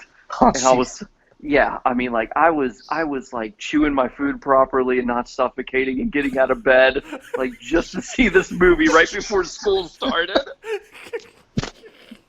And then I saw it, and my first thought was, that's it? And I mean, yeah, it did not live up to the hype. And the hype behind this movie was, it was the first. I say that like there was many others afterward. It was the quote unquote first movie Dana Carvey made after he almost died. Like, he got sick, and like, I don't know if y'all remember this story, but there was something where he needed to have like life-saving surgery, and the first doctor almost fucked it up. And the first doctor's main attitude was like, oh, I'm sorry, oops. And he basically, maybe because he saw like the copy of the screenplay in his bag, but anyway. So anyway, he had to go to like a whole different hospital, different doctor, something like that. But yeah, no, Dana Carvey was like, it was a miracle he lived. And this was like his comeback. This was his return. And It was yeah. also his departure. I like the moment when he does his impression of the fisherman from Jaws near the end. But yeah, and then like the whole movie, I kept being like, oh man, he's gonna do George W. Bush. It's gonna be hilarious. And it's like the very end of the movie, and I'm just like, oh man, this is how I am when I get excited for something. It's going to be a hard life. Yeah, this is before the days of YouTube. If you want to watch Dana Carvey do an old impression of George W. Bush, you needed to watch a shitty movie for an hour and a half first. So I digest. Will you fucking quit it? Kyle, go ahead and talk about Master of Disguise. I've got nothing to say about this movie. Honest to God, the only part I remember is that stupid fucking turtle scene. I think that's the only scene anybody remembers. I remember, I'll tell you what, the only story I have about this movie is before this movie even came out. I was on a camping trip with all the kids I was going to go to Australia with. Were they dressed like turtles?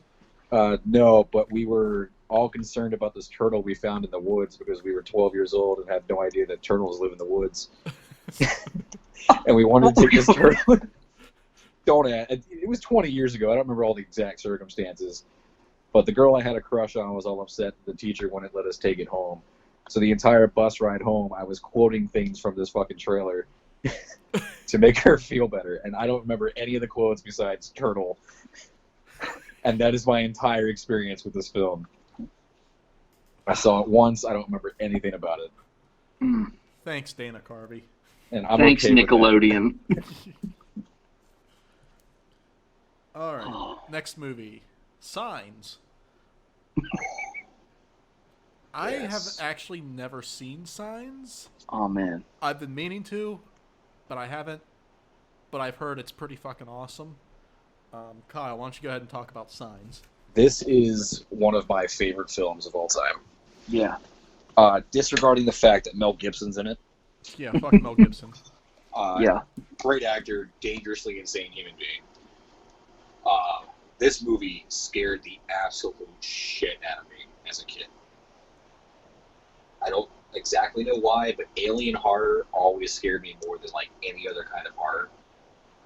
So I grew up out towards Smithsburg, where there's a shit ton of cornfields. Mm-hmm. To this day, I don't believe in anything supernatural. I barely believe in aliens. To this day, I can't be out in cornfield in the middle of the night or I'll start freaking out. If I hear anything that sounds remotely like a bird click, like these things sounded like in this film, Yeah. I'm going to take off running faster than you've seen anybody else run in their fucking life. Mm-hmm. I had so many nightmares about these damn things. This movie was, I saw it a bunch of times, though, because it was just so well done. It was like M. Night Shyamalan at peak M. Night Shyamalan, like back when he was still good. Before he decided to do The Last Airbender. Yeah, before that. Yeah, no, I loved everything about this movie. It was really well paced. It was really well cast. This movie made me realize, like, I've never seen this as a kid. Like, Joaquin Phoenix is going to go, like he stole the movie in a pretty like one-dimensional role, to be honest. But like, there was obviously more to that there. Just, I don't know, dude. And that scene with the alien. I know you haven't seen it, Donnie, but dude, I highly recommend watching it. That scene when the alien pops out at the Brazilian birthday party. Oh yeah. Oh my god! Like and between that and when you see the shadow on the barn, when she's like, "There's a monster outside my room, but I have a glass of water." And Yeah. you look out and you just see like this silhouette of something like just bend down. Like the music for this too was just perfect. Yeah. And like Yeah. when it did that like zap kind of thing, like I could feel like the hair on my neck standing up just thinking about it because it was just such well done suspense horror.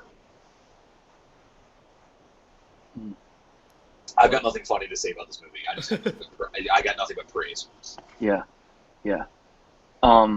It is my favorite M. Night Shyamalan movie. It's my favorite ending that M. Night Shyamalan has ever done. Just like, I mean, I don't want to spoil it for Donnie now, but like, it's my personal favorite M. Night Shyamalan movie and ending. And yeah, if you want to talk about scenes that like messed me up for years, that like birthday party, it's just, and like once again, like to see that in middle school, like I didn't sleep for a week, and it's a movie that was rated PG-13, like did such a better job with scares than all these like try hard R-rated movies at the time. And it's like you see stuff like, and I'm sure like it's enjoyable in its own merit, but like Freddy versus Jason, like that shit's not scary. Yeah. But like something like this, like The Shadow on the Barn, The Birthday Party, when Mel Gibson's running through the cornfield at nighttime with the flashlight and you see the leg. Oh God, yeah, jeez. And then like, you know, near like before the final battle, I guess, when you see the reflection on the TV screen, like it was done so well. Like it's almost hard to believe that it was done by the same guy who made The Happening and the Last Airbender movie.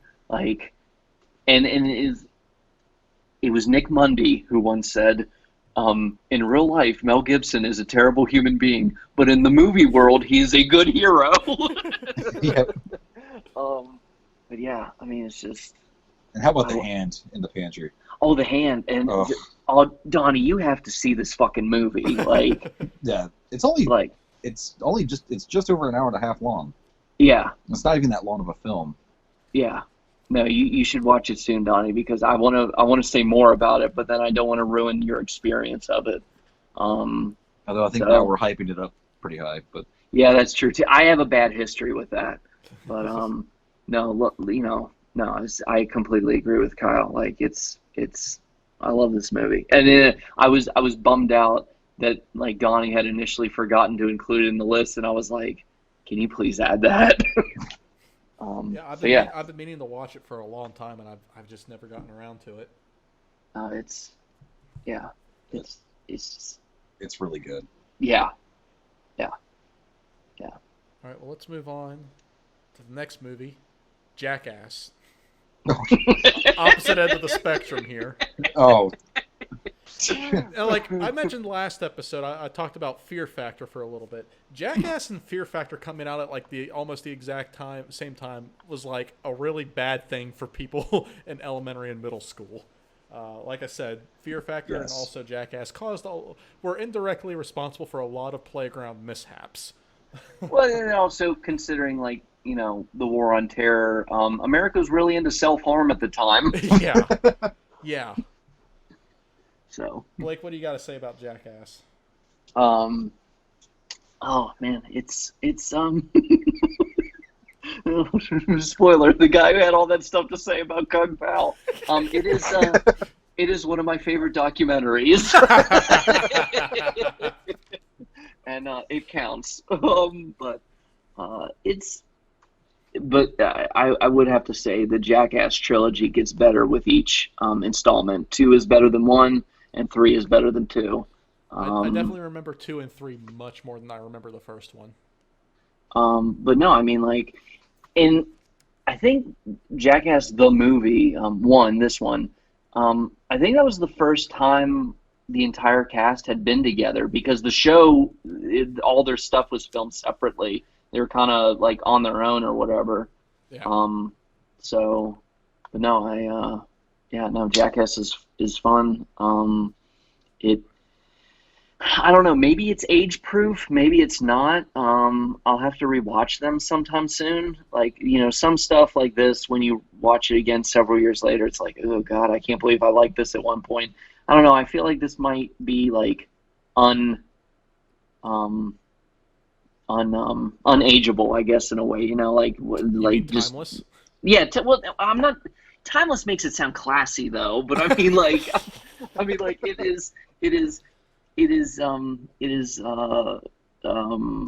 is bulletproof from aging into just being cringy and just being like, oh God, I'm so embarrassed that I loved that at one point. But yeah, timeless makes it sound classy. Like it's not Gone with the Wind. It's just a movie with a lot of buttholes in it. But yeah, so. Well, my favorite stunts in Jackass were always the ones when they were playing jokes on each other, like doing pranks on each other. Like, Because basically, Jackass is basically what would happen if any group of friends had like way too much time and money on their hands. Yeah.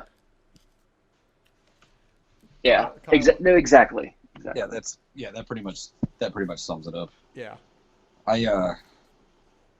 We got in trouble as kids for trying to emulate Yep. Jackass in the neighborhood. I was the kind of guy who just kind of organized the stunts because I was one of those little kids who's really afraid of pain. But my little brother was a fearless little asshole, so he would do all the crazy ass stunts. We got into a lot of trouble the summer this came out. I don't have a whole lot of memories of it. I think I watched it a couple years ago. I certainly would not call it timeless. Yeah. See, that's not the word for it. Some pranks are still funny. Some are like, I can't believe they did that to each other. Yeah. I do remember as a kid laughing my ass off at the end when they recreated the opening with all the explosions and stuff. Mm-hmm. Mm-hmm. But this time they were all in like the old man makeup. Yeah. And I just thought that was the height of funny at 12 years old. Just like, oh, look at old people getting hurt. This is even better. I've always been an ageist, I guess. But okay, boomer. All right. Another movie that came out in 2002, Harry Potter and the Chamber of Secrets. Chamber of Secrets was always my favorite book, so this was the movie I was really looking forward to. And I mean, I still love this movie. It was the last Harry Potter movie directed by Chris Columbus. Uh-huh. And I mean, we talked about in the last episode how Sorcerer's Stone stayed very true to the tone of the book. Chamber of Secrets even more so. Like, Chamber of Secrets is definitely like one of the top tier Harry Potter movies. Blake, what do you got to say about Chamber of Secrets? Weasley's got himself a howler. Chamber of Secrets is the longest movie, isn't it? It is. yeah, It's Chamber of Secrets is the second shortest book, but the longest movie. Yeah. And then Order of the Phoenix is the longest book, but the second shortest movie. Yeah. Did I say that right? Yeah. yeah. Close That's enough. that's kind of weird. Like, Yeah. the math at Heyday Films must be really weird. No, Chamber of Secrets, like, yeah, it's I feel like at this point, like, if you were to have like a partial or chopped up Harry Potter marathon, you can't just watch, like, you have to watch 1 and 2 back to back. I feel like, Yeah. you know, like, you almost have to watch them as a double feature. Well, they're the only two that really feel like true continuations. Yeah. And this was when, you know, the Harry Potter movies didn't create their agenda against color and make everything like gray and muted. But yeah, no, Chamber of Secrets was. I always loved the design of the basilisk, and of the Chamber of Secrets itself. When he's in the tunnel trying to hide from the basilisk, like, I'm afraid of snakes, so Yeah. I'm like, ugh. Yeah. Like, if anything, it really just makes you wish that Chris Columbus directed the rest of the franchise. Is there a story behind why he didn't? It really just came down to, he was like, oh shit, they expect me to do 5 more movies over the like next decade. I wanna go spend time with my family. Yeah. Which, it's like, that's fair enough, but it's like, you knew how many movies this was going to be going in. Like, why are you acting surprised? And then he returns to make Pixels with Adam Sandler. Oof. Oh God. Which was just a plagiarism of a Futurama episode. Yeah. Kyle, what do you got to say about Chamber of Secrets? This is actually my least favorite Harry Potter book and movie. Really? Oh. Yeah, it's not that it's not that I don't like it. This, like, more than anything we talked about, it's not that I don't like it. I just feel like the least amount of actual, like, progression of the main story happens here. Mm-hmm. Because I'm a big fan of Prisoner of Azkaban. Yeah. The third one was my favorite. You see, that's funny. Prisoner of Azkaban's always been my least favorite. And I found that with a lot of people who really like Chamber don't really care for Prisoner as much, and like vice versa. But yeah, A I agree lot with of you. people like Prisoner of Azkaban, though. I like it, That's- and I love the character of Sirius Black, but for some reason, Prisoner of Azkaban just doesn't do it for me as much as the other books and movies. That's fair. I don't know. I don't really have like too strong opinions of it. I guess it was just like out of when I did rereads of the books growing up and everything, or rewatches of the movies, like I would just kind of slog through Chamber of Secrets. So I was like, all right, for continuity's sake, here I am. But I don't. It just never really felt like the most important one to me. Which is like, okay, cool. Voldemort's got a real name. Next. Like, Um, to give you an idea of how much I love Chamber of Secrets, they made like a video game for it for like PS2 and GameCube and everything. I still have the PS2 game to this day, and I still fucking love it. Like, I'll break it out every now and then just to play through it. It's a fun fucking game. Fair enough. I did like Kenneth Branagh as Gilderoy Lockhart a lot. Yeah, Like that Yeah. was talk about perfect casting. right. Yeah, that was pretty spot on. I mean, Yeah, was there anybody in this series that was miscast? Yeah, like I mentioned that last episode, like the Harry Potter franchise, despite the flaws that it has, especially in the later movies, there is not a film franchise that was cast better than those movies. Yeah. I think I can agree with that. I mean, there's problems with Michael Gambon as Dumbledore later on. Well, that was Oh, not yeah. miscast, that was miswritten. That- There's a Right. difference. That's also very true. It would have helped if he read the damn books at some point. Yeah, that too. Yeah, Right. it would have helped if, like, I don't know, the screenwriter and the Screenwriters. director stepped in and been like, "Yeah, you're not supposed to scream that line." Did you Yeah. put them in the goblet of fire? Yeah, I love how like, we all know what we're talking about too. As soon as we Yeah. mention that, like it's Right. universal. yeah, yeah. That's probably, in fact, I mean, skipping ahead, like, that's probably the movie where he really did like drop the ball the most. Because I'm sorry, like, I don't know what it's like in the book, but his eulogy for Robert Pattinson, like, I'm sorry, it was corny, it was cringy. I couldn't do it. But whatever. I will also say that my feelings on Harry Potter, I grew up a huge fan. You know, we all grew up with Harry, basically. My feelings on the franchise have definitely soured in the last year or two for obvious reasons, Yeah. Oh, involving she who must not be named. Feel that. yeah. Still love Yeah. Harry Potter, Ravenclaw forever, but Yeah. Well, just remember, if at first your fan base doesn't agree with you, double down and then triple down. Oh my god. well, if you have a That's a podcast in and of itself, just talking about that mess. yep. Oh. Hey, if you ever want to get together and talk about how horrible she is and horrible Yoda is, I've got all day. Yoda is George W. Bush, and J.K. Rowling is Condoleezza Rice. Oof. Next movie. Lord of I the love our Rings, The segues. Two Towers. Oh, Now, I mentioned last episode that I am not a Lord of the Rings fan, really. I think Lord of the Rings is one of the rare examples of the movies being better than the book. I think the book is an absolute chore to try to read. I legit fell asleep midway through the Fellowship of the Ring the first time I watched it. The Two Towers was fucking awesome, though. The Two Towers is just cool from beginning to end. The fucking Battle of Helm's Deep, fucking badass moment of movie-making history. Kyle, what do you got to say about The Two Towers? This is my favorite Lord of the Rings film. I can definitely agree with that, yeah. Yeah, definitely my favorite. I mean, I'm a huge Lord of the Rings fan. I love the books. I adore the movies. We're talking about perfectly cast films. Yeah. The original Lord of the Rings trilogy is perfectly cast from beginning to end, no question. No, I freaking love this movie. I mean, it opens up. It's action-packed from the beginning. Yeah. And moves the entire story along.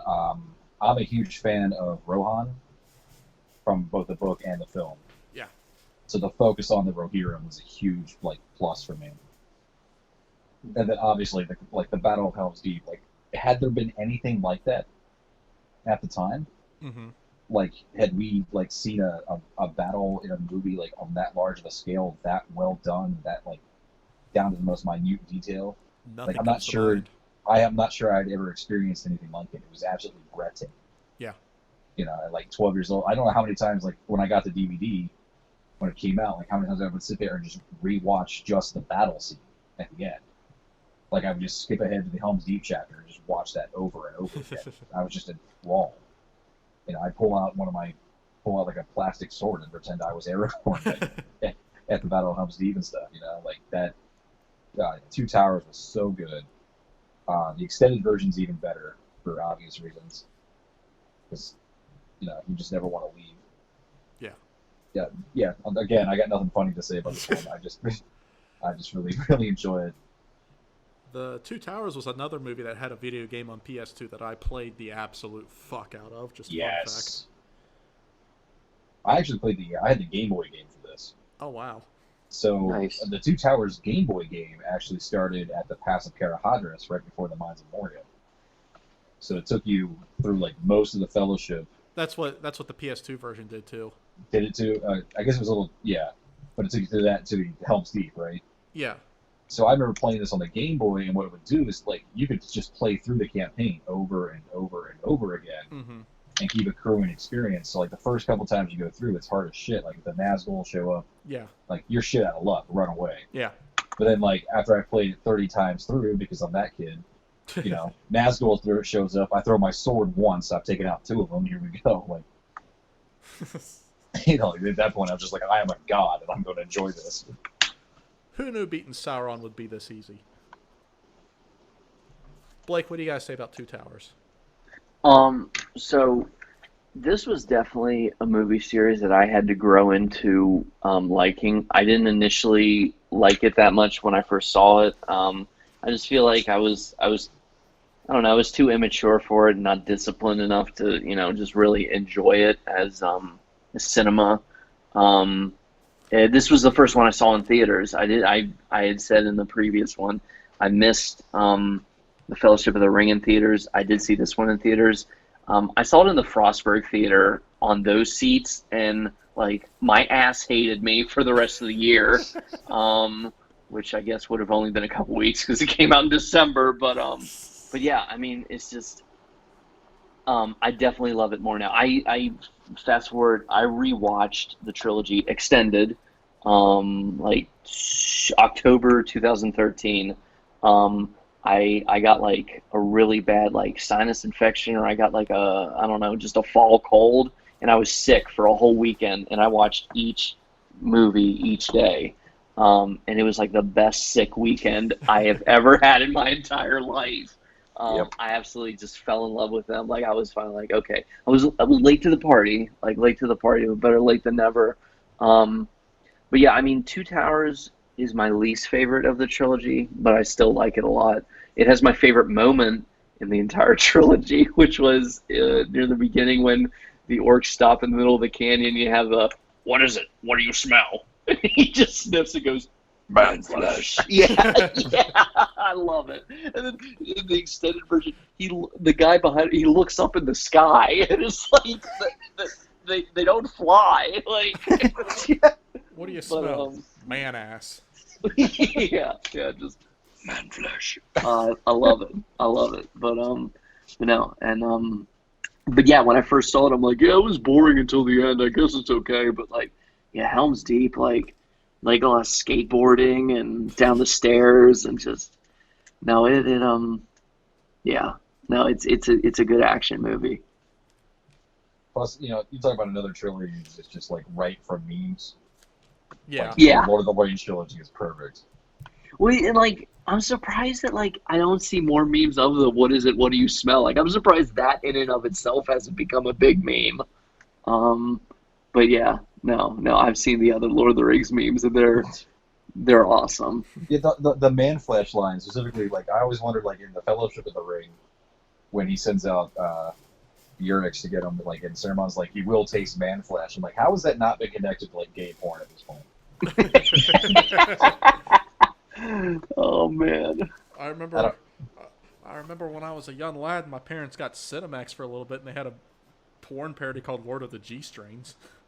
Oh, nothing to do with that. But anyway, no. That speaking of that, my dad.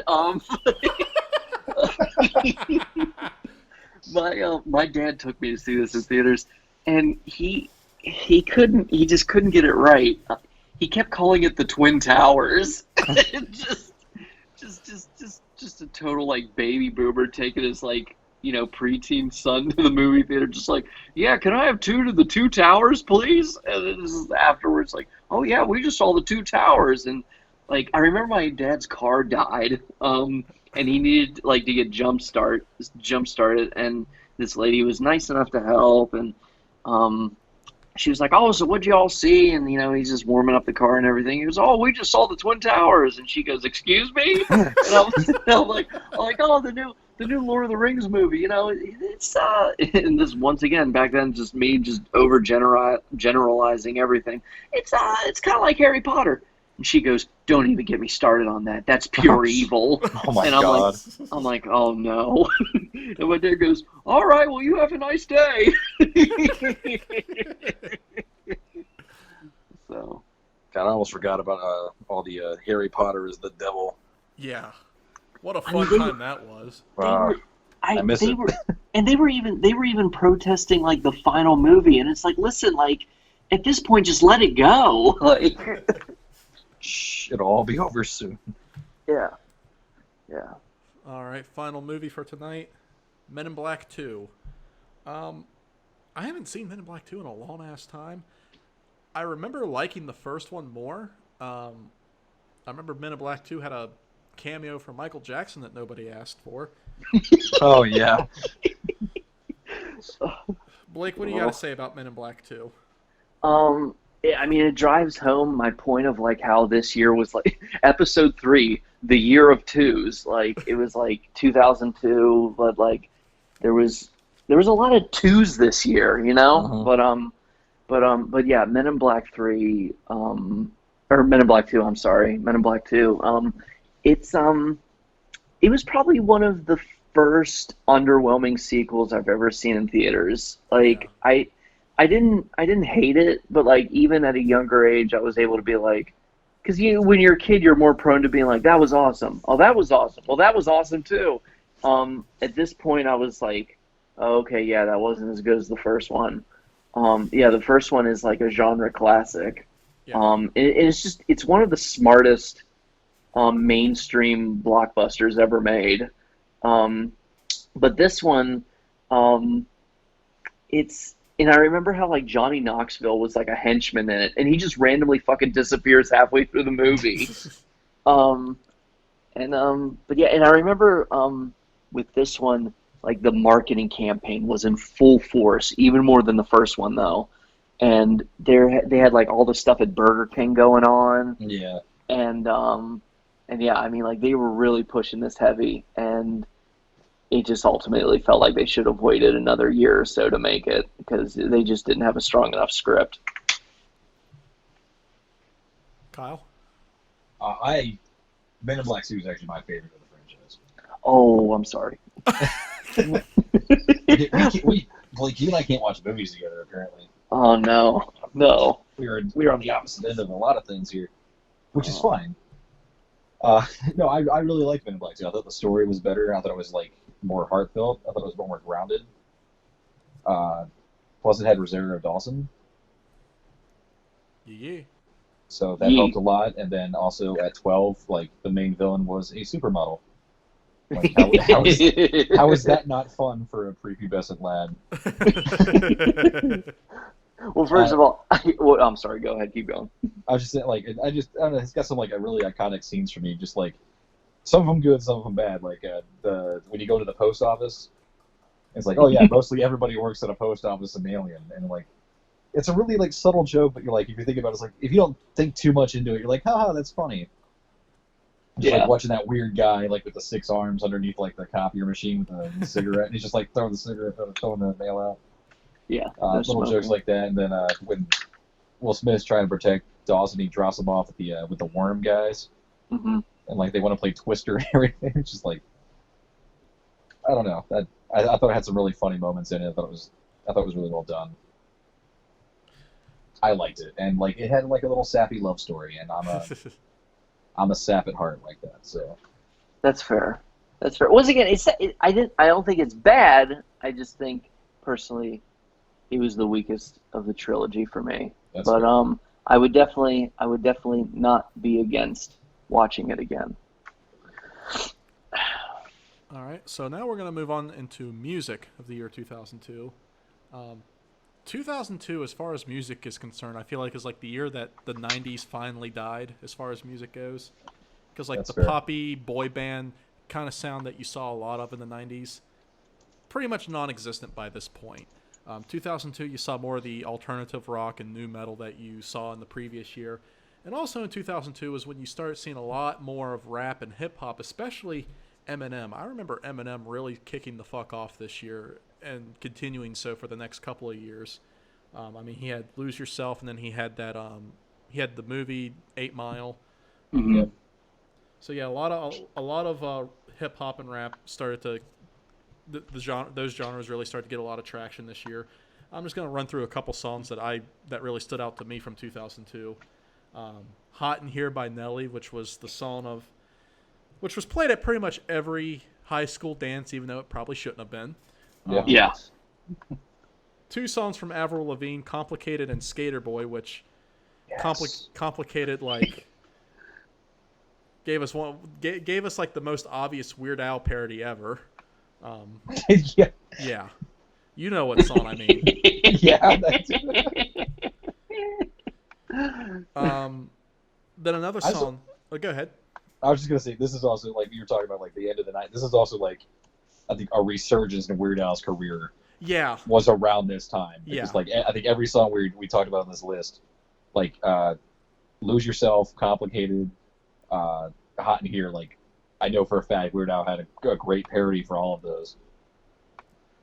another song that came out this year was "Hero" by Chad Kroeger from Nickelback and Josie Scott from Saliva, which was made basically for the Spider-Man movie that we just discussed.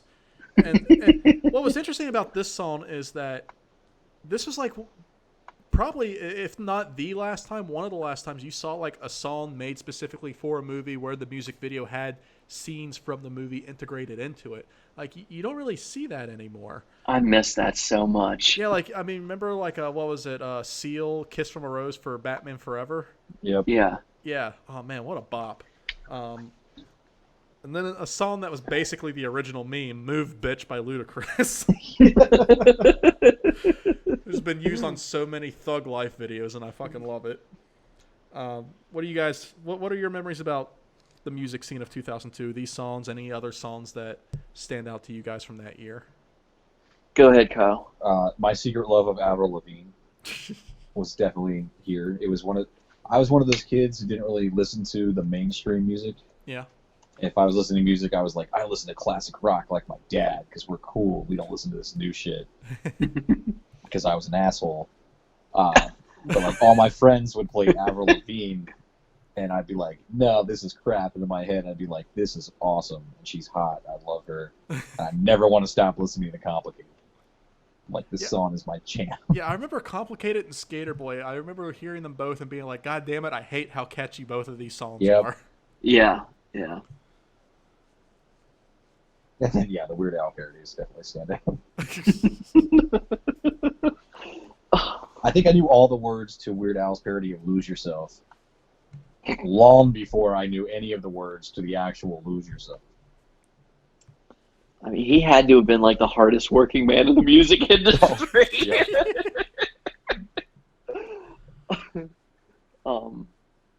No. I remember oh God. Yeah, I remember "Hero" by Chad Kroeger, and just like just I don't know, but I mean I used to play that song on fucking repeat all the time. Yeah. really, Yeah. oh man. Was that the last time that, like, Chad Kroeger was more or less universally liked? Probably. Last time, boy, I think that was the first time. And then he's married to Avril Lavigne now, right? Yep. Yeah, there No you go. way, really? Yeah. Yes. Oh Did yeah. not know that. Oh, Yeah. wow. Yeah. Man, Yeah. this is the weirdest timeline. Oh. I mean, they're both from Canada, so they probably just grew up together. Yeah, like 5 people live there. Come on. Yeah, come on. There's only one road. And then yeah, like move, bitch, get out the way. But I mean, obviously, like the king meme of all these songs is there's vomit on his sweater already, mom spaghetti. Like, it's just, and I just love the meme of like the origin of that, the genesis of that being like, him, when he's younger, just writing on his hand, being like, Pappy's linguine? No, no. Auntie's rigatoni? No, think, Marshall, think. But and yeah, I mean, speaking of 8 Mile, I remember, I don't know even who it was, but someone in my family, when the 8 Mile was brought up, they're like, "Oh yeah, it's about Detroit, Michigan," and I'm Well, like, you're half right. it's like, it takes place there, but like, I don't. You would like bring up the 1990 Teenage Mutant Ninja Turtles movie and be like, "Oh yeah, it's about Brooklyn." Oh yeah, it's about Detroit. Well, yes, but actually no. No, not I don't. I was listening. But yeah, so. All right, well, let's move on to TV. I'm gonna run through a couple shows that I remember that started in 2002. Jimmy Neutron, Boy Genius. That was a fun cartoon to watch, wasn't it?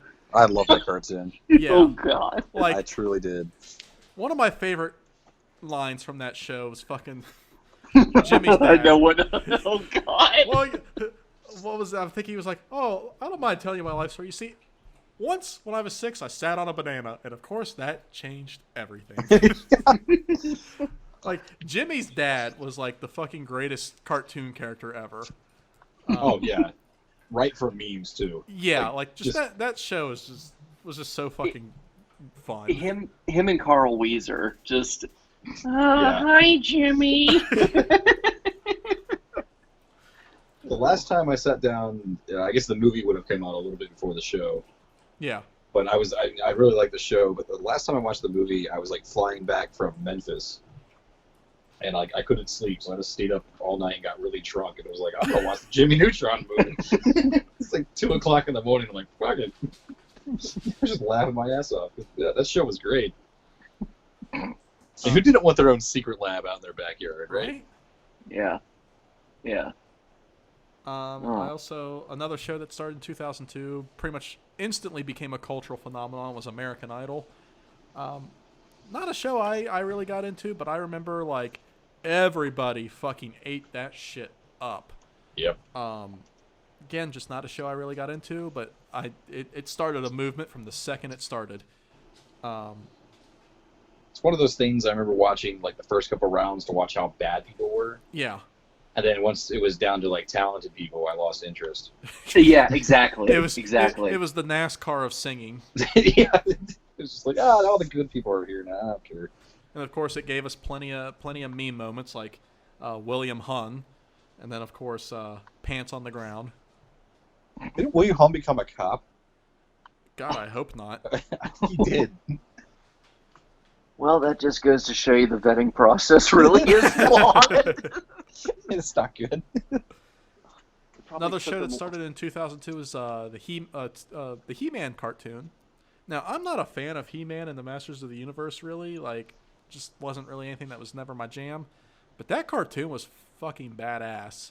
I remember Skeletor, like, being, like, one of the coolest fucking villains ever in that cartoon. Did you guys see that cartoon? It was on Cartoon Network. Obviously, you're talking about the revival. I never saw the original.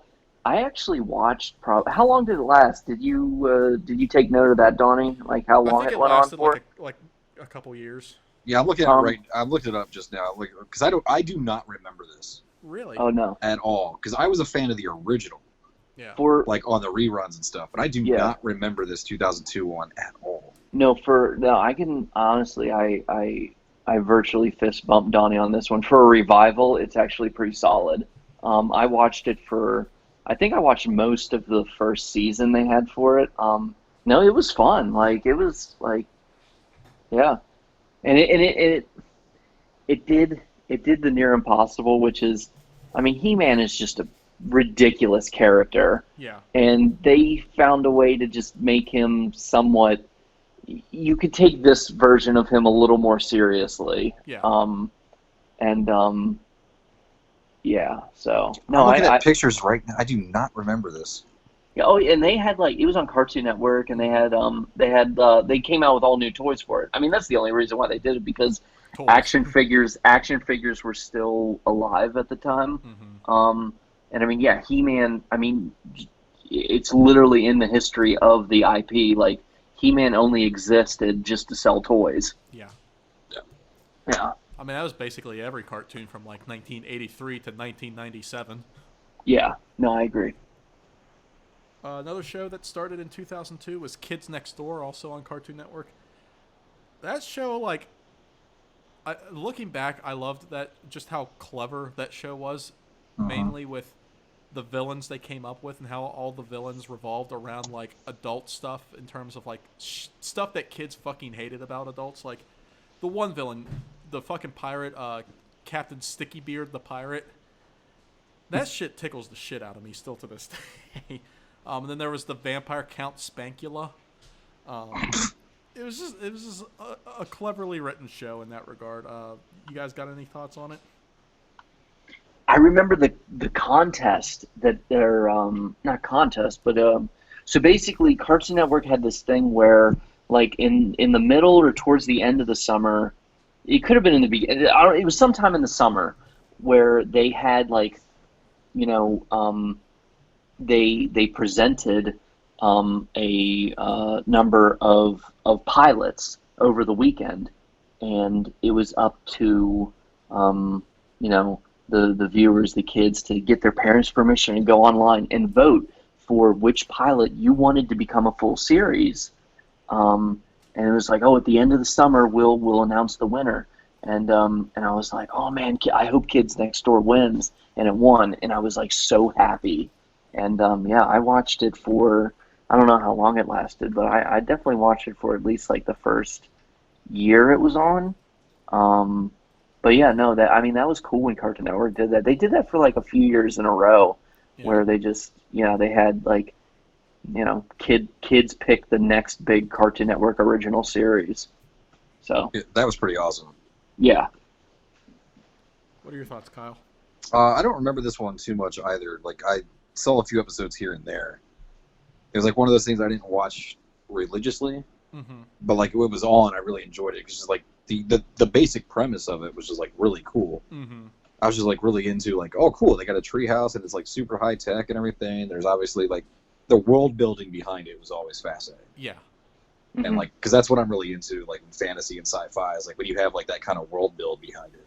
Yeah. Like, I love those episodes that get to deep dive into that. And like, I never really got into this one, but when I got to watch what I did, like, I really enjoyed it. It was, I thought it was kind of ahead of its time too. It was just like, kind of cool to see a little bit smarter kids. It felt like Recess meets like the CIA or something. Yeah. Yeah. You know? Yeah. Yeah. I really dug that. All right. Well, now we're gonna go into TV shows that ended in 2002. Not so much first one, not so much a TV show, just more of a programming block. Fox Kids ended in 2002. Do you guys remember Fox Kids? Yep. Oh yeah. That shit was like a staple every day after school and every Saturday morning from like fucking 8 to noon. You had all the best cartoons on Fox Kids. And when it ended, it was shortly replaced by the Fox Box, which had a completely different taste to it. It catered more to teenagers. But I will say the Fox Box, and this will probably be discussed next episode, Fox Box gave us the best Ninja Turtles cartoon, though.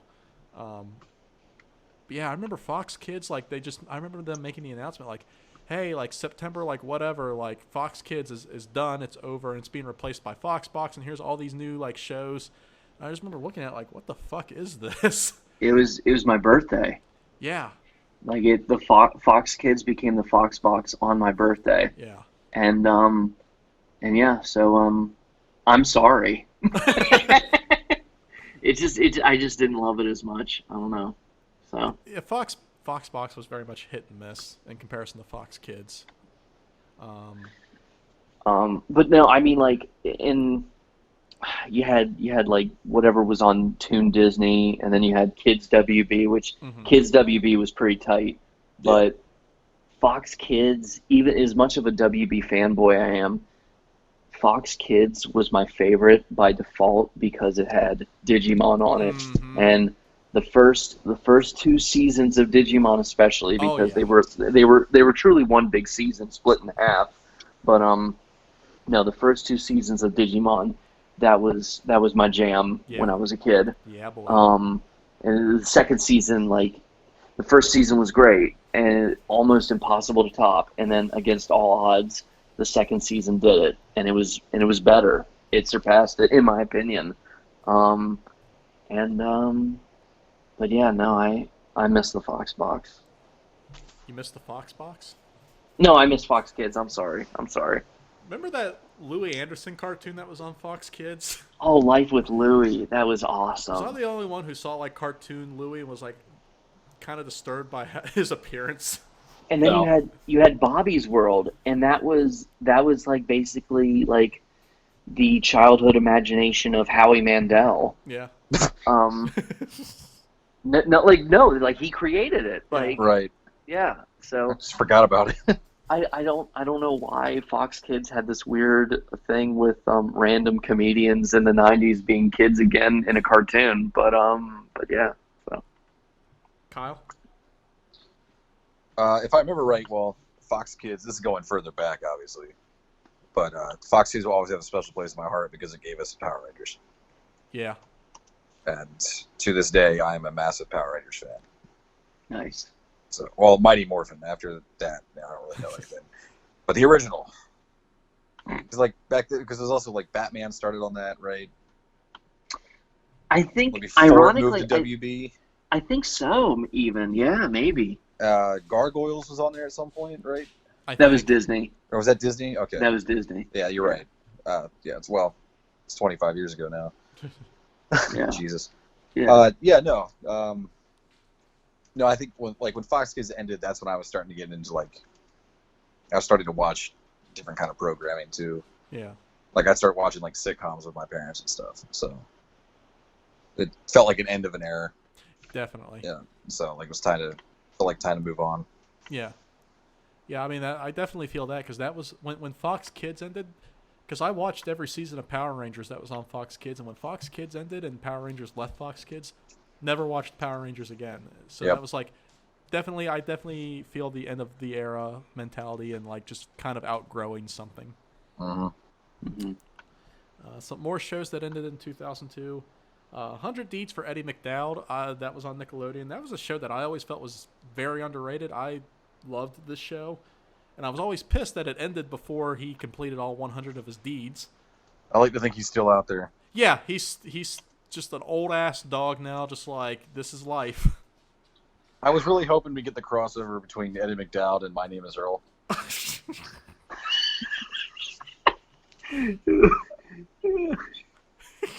Was I the only one? It felt pretty natural.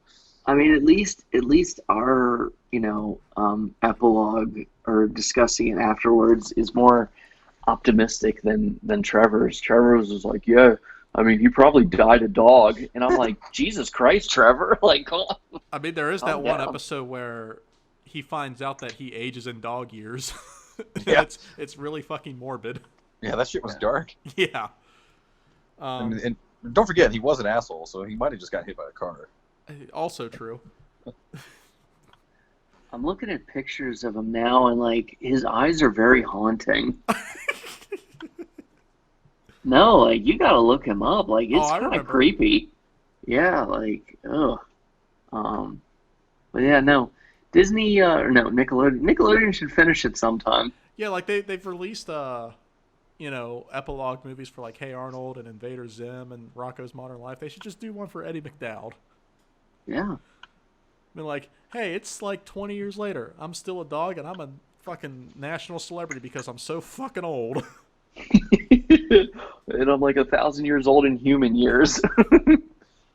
Oh, Another show involving a dog that ended in 2002, Courage the Cowardly Dog, which was a fucking demented and surreal cartoon. Oh, so good. It was good. The fucking episode with the barber still fucking creeps me out. Fucking cartoon Gary Busey. Yeah. Oh, nightmare. Naughty. That show is king shit. Like, Yeah. I love that show. I mean, it just my dad. You want to talk about my dad thinking random shows his kid was watching was funny. My dad thought it was like next level shit. How like the infected like fungus foot was a mobster. Yeah. And he was just like, yeah, see, I'm the big toe, see? But a frat lady gets it. Yeah. It's just like my dad thought that was the funniest shit ever. And then it's like you want to talk about creepy, like the moon. Yeah. In that, what didn't like the moon have like a photorealistic face or whatever? Yeah, that makes you shit a brick. And then King Ramsey, the man in gauze. What's your offer?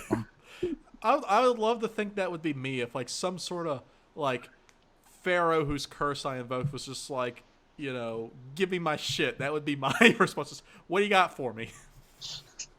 Talk about belligerent. And then Muriel as a kid, more macaroni, less cheese. I hate macaroni and cheese. Kyle?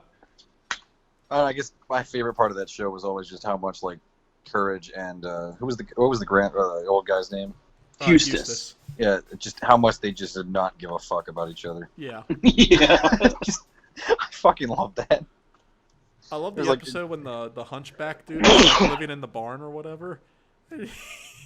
Like Eustace keeps like insulting him, and Courage just keeps feeding the hunchback dude lines to insult Eustace, and they're all literally just "you're bald," and it's just upsetting the fuck out of Eustace. He's like, "Mariel, he called me bald." It's like, Eustace, you are bald. You're bald.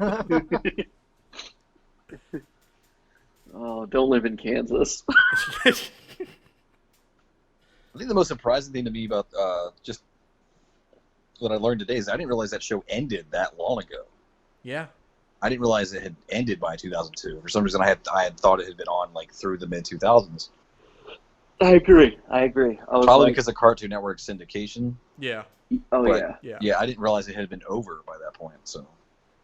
Yeah, because there was a while where like I would keep watching the reruns, and I was like, when am I going to see an episode I haven't seen before? And it was like, oh, it ended. Like, that sucks.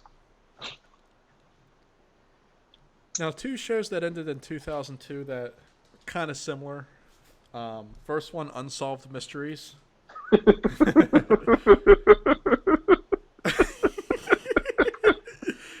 going to be a great joke about that coming up. I just remember being like being a kid and on like random days where like school would be closed or whatever, like it's a snow day or they're having a staff development day or just a random day off during the week, and there would always be a fucking marathon of Unsolved Mysteries. Just I remember being a kid and having the day off from school and the whole day just being occupied by tonight on Unsolved Mysteries. Find out who gives a shit about Bigfoot. The other show, kind of related, Beyond Belief, Fact or Fiction. This was a bit of a guilty pleasure for me. Like, it was just a cool show to watch. It was just there was something fun about like, because if you don't know about Beyond Belief, Fact or Fiction, basically the whole show they have 4 different stories, and they want you, the viewer, to try to guess which ones are real, which ones are made up, and at the end of the episode they tell you which are which. And there was just something fun about like being like, oh man, I think I remember hearing or reading about something like that happening in the Midwest. And just having the host be like, nah, we're full of shit. We made that one up. Like, it would always piss me off when there would be episodes where all 4 of them were fake. I'd be like, you motherfucker. Yes. See, I enjoyed that one because it was just cool to have number 1. Yeah. For like, Jonathan Frakes came back. Yeah. Yeah. And that was always cool to me. He was like, oh yeah, the Star Trek guy. Sweet. Yeah, we're full of shit. We made that story up. Have you ever seen, though, like, this is newer, but like this will crack you the fuck up if you haven't seen it. Somebody took did a montage of Jonathan Frakes, like, do you believe, or like Fact or Fiction? Yeah. And he slowed it down. Did you ever see that? No, I haven't seen that one. It slows it down by like a second or two, so it sounds like he's fucking drunk. And then, so it just he comes on. He's like, "Have you ever been to a truck stop?" It's just like, fucking hilarious. I'll have to send you. I'll send you guys a video when this is done. Oh, for sure. Yeah, that'll. It's like 2 minutes. So it'll crack you the hell up. But yeah, those were fun. Those were like you're Donnie, right? Like those were good. Like stay at home. I've seen the supercut of him asking all the questions, but like, have you ever spent the night in a cemetery? Do you believe in ghosts? What's the most you've ever paid for a haircut? Like, yeah, it's the what? same supercut. They just slow it down to sound so he sounds like he's fucking hammered. My mom and I would. Naked? Have you ever been inside a Turkish prison? My mom and I would watch that show, and more so than the questions, we would just roll our eyes and smack our foreheads over his like zingers on his puns, even on before the commercial break, on after he told a story and he was going to come back. So if he did a bit on like a haunted card game, you'd be like, "Is this story true? Or do we have a really good poker face?" Or someone chained up, It was like, is it true? Or are we just jerking your chain? Like, it's like, please stop. God, I love that. With that fucking shit-eating grin of his. It's like only he can do it. Nah, we were lying. then, that one didn't happen. It was like a more professional version of our when we watch Manos: The Hands of Fate, like, oh, all spooky. Nah, I'm just kidding. You're gonna have a good time. And then just speaking of Jonathan Frakes, can I discuss the host of Unsolved Mysteries now? Yes, I know what story you want to tell. Do it. So, long story short, I invited Donnie over to my grandpa's house to watch Monday Night Raw. All right. Great start. Love where this is going already. I don't need to add any more context to that. But anyway, so Donnie came over to my pop's house, and we're going to watch Monday Night Raw. And I'm really glad my mom wasn't there, else she would have just roasted us the whole time. And she would also just have started a complete rant on how, they only made it TV PG because that fucker's wife ran for office. So anyway, we're watching YouTube videos of Good Mythical Morning, and they had an episode on Unsolved Mysteries, and they were doing the music and everything, and like, I love that music, and they were talking about Robert Stack, and I just turned to Donnie, and they're like trying to over-describe him and like, make him into this big mythical legend or whatever of a man, and I just turned over to Donnie and I go, basically, if you think about it, Robert Stack was the ultimate fucking narc, and Donnie like died 12 times right in front of me. No, legit. I needed like a solid 20 minutes to calm the fuck down after that one. Like his soul left his body, got sucked back in, got kicked back out, got sucked back in, like all because I called Robert Stack a narc.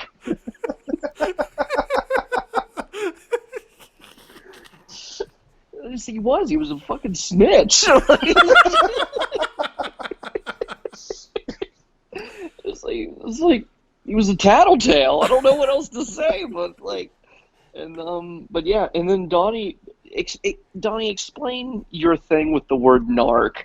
I don't know. Like, the word narc is just a funny fucking word to me. Like, it's just fucking adorable. It just tickles me. Tune in tonight, and you can solve an unsolved mystery. Narc. I mean... Have you guys seen any of the new Netflix revival of Unsolved Mysteries? No, not yet. They don't have a regular host, though, right? No host at all. See, they should have at least tried to get... I mean, they're never going to get another Robert Stack, but, I mean, they should have at least tried to get a regular host for it. Yeah, like, the show's decent, but it's just missing that host to keep the thing grounded and to segue into, like, different stories and everything. Yeah, like, they could have, like, called up Sam Elliott or somebody to, like, just come out and introduce the stuff, but I don't know. Last show that ended in 2002, The X-Files. I bring this show up. I finally, like, I remember The X-Files kind of being a big deal when I was a kid, but I never watched it. I finally watched the entire series and both movies, and I finally like finished. I started it like last fall, and I finally finished it like a couple months ago. The X-Files ended in 2002, and for the most part, the X-Files got better as it went along up until they added Robert Patrick to the show. It's not so much that he was bad; it's just the show itself just made a lot of decisions that weren't that great. It was kind of over at that point. Yeah. Yeah, and of course, after the show ended, 6 years later, they came out with an absolutely abysmal movie. What are your thoughts on the X-Files? Kyle, go ahead. I need to sit down and watch the whole thing. I watched it a lot growing up. I don't remember a lot of it. Mm-hmm. I know my biology teacher in high school used to make us watch episodes for some fucking reason. For science. For science, I guess. I don't know. Like, I'm really into sci-fi, so like I thought it was awesome. Mm-hmm. I've never seen the movies because I've heard. I don't know about the second one, but I know the first one was just like absolute garbage. I mean, the first one's decent. It's definitely an X-Files movie. The second one is dog shit. I've heard they're both pretty bad, but no, I mean, I think it ran a little long. It did, definitely. Yeah, I think it jumped the shark a few times because there was like one storyline with the alien pregnancy or something. Yeah. Yeah, that was just too much. Yeah. Like, it never made fucking sense. Like, they kept taking like weird left turns with it. Yeah, like every time you thought like they were gonna like resolve the mystery and it would be something, but just like nope. And that was kind of like the show in general kind of had a problem with that with a lot of different things. Yeah, at a certain point, it wasn't like it just wasn't coherent anymore. It was being twisty for the sake of being twisty. Yeah. And not like telling a good story. Like the biggest sin it made was, I believe it was season 7 when David Duchovny like left the show, and they brought Robert Patrick in. And the biggest sin they made was not making Gillian Anderson the lead. Yes. Like that was the moment where I was like, yeah, this show's about to die. Yeah. She's been here the whole time. Like, come on. Yeah, a woman lead a show. In the 21st century? What's next? They're gonna vote. Right. Oh boy. Blake, Let's see Hollywood's come further, but Blake, what are your thoughts on the X-Files? I have not seen even a single scene. In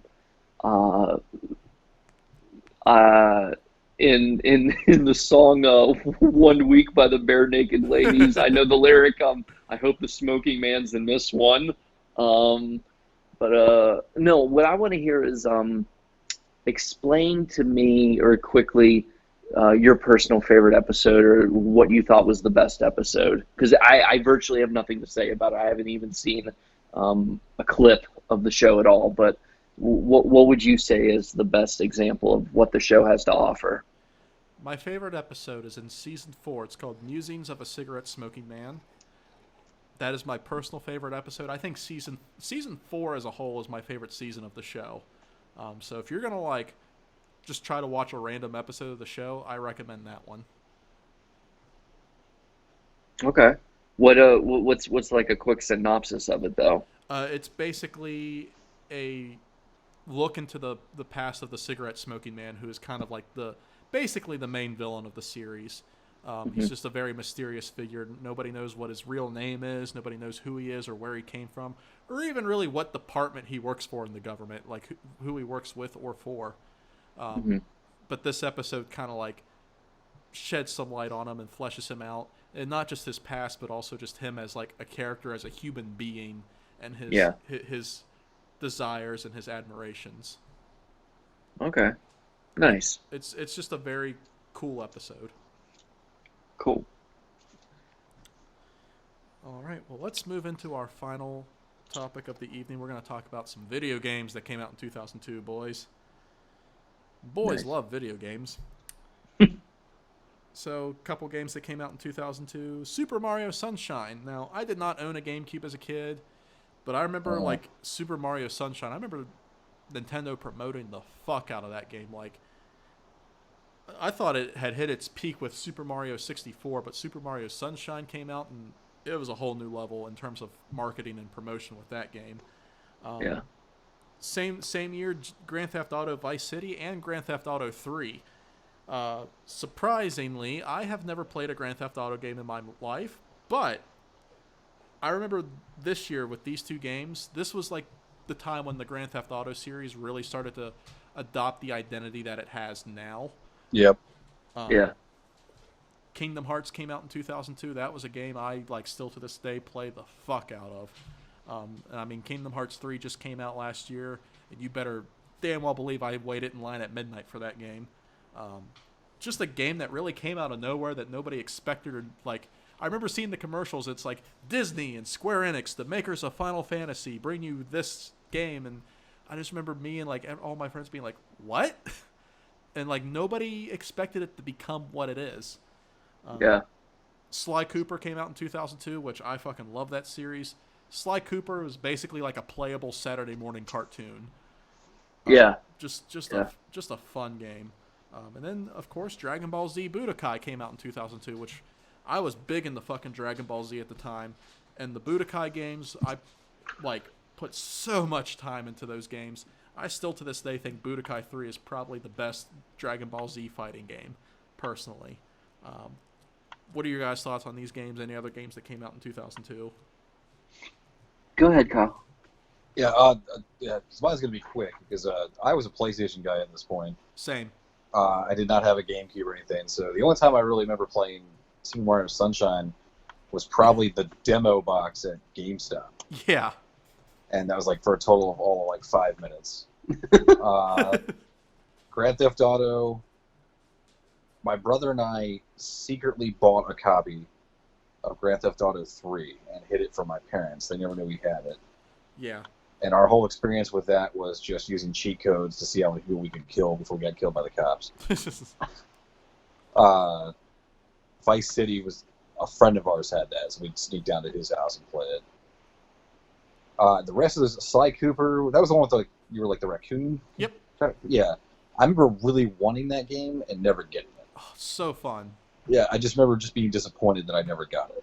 Yeah, there's if you have a PS3, I think it's also on PS4. I highly recommend getting the Sly collection. Gotcha. Yeah, I've got a PS4. I think it's on PS4. I know it's on PS3. I wouldn't mind go back and playing that because I'm replaying like the Crash series right now too. So Yeah. I love those old games. And then I'll be completely honest with you. This is weird to some people just because of my interest in comic books and stuff. I am not an anime fan at all, and I have never in my life gotten into Dragon Ball Z. Interesting. No, I think I've seen 2 episodes, and it just does not do it for me. Well, I mean, at this point, if you haven't seen Dragon Ball Z, you can't really afford to watch it all now because you will be 85 years old by the time you're finished. I'm still working my way through all of Doctor Who, so I've only got time for one ancient series. Yeah, that's fair. Blake? So yeah, I mean, Super Mario Sunshine was such a big deal because, like, you know, it was just it kind of felt weird that like the solo Mario game didn't come out at launch with the GameCube. Like, you got Luigi's Mansion at launch, which I don't know. I still think the GameCube is very underrated in gutsiness. I still think it had like, I don't know. It wasn't too obvious when it came to its choices. But yeah, I mean, Super Mario Sunshine, like, I still think Mario 64 is over romanticized, especially like in hindsight, looking back, like it's kind of a bland game in my opinion. But I think Sunshine is super underrated and super fun. I remember when I was watching, I think it was probably Toonami, I guess, but the very first time I saw a TV spot for Kingdom Hearts, and I was just like, what is this? Yeah. Like, what is that? And it was just showing, like, it was just 30 seconds long, and you saw like Aladdin, The Little Mermaid, Nightmare Before Christmas, and then you saw like Cloud from Final Fantasy, and then you saw this character that like you didn't recognize, and it just ends with you never know who you'll run into next. Yeah. And I was like, okay. and then I was watching. Oh, sorry. I was just gonna say no. I totally forgot what came. Yeah, that was such an ambitious crossover. Yeah. Yeah. Of a thing like that was mind blowing. You could not have imagined that like in a video game setting at that time. No. Like to just take all the like, and also just take the Disney characters and turn it into an action game.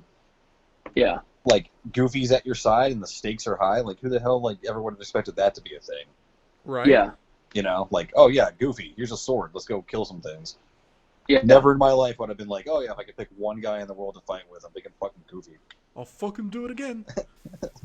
I remember the first time I played it. It was a really cool memory, which was my future brother-in-law had taken me to Blockbuster. Blockbuster keeps coming up in this episode, but he took me to Blockbuster. Yeah, and I wanted to rent Kingdom Hearts because he had just gotten a PlayStation 2, and I was visiting for the weekend. And I'm like, oh, can I play it all weekend? And he's like, obviously. It's not like he was going to tell his girlfriend's 12-year-old brother, no, fuck off. Like, it would have been it would have been a really awkward weekend. He was like, oh yeah, sure, I'll take you to Blockbuster and you can rent a game.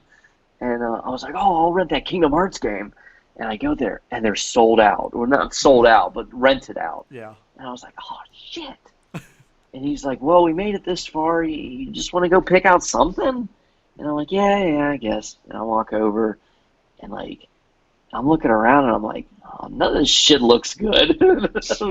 But and I don't know. I was just also just so bummed out that it was rented out. I probably wasn't even paying attention to what was on the rack.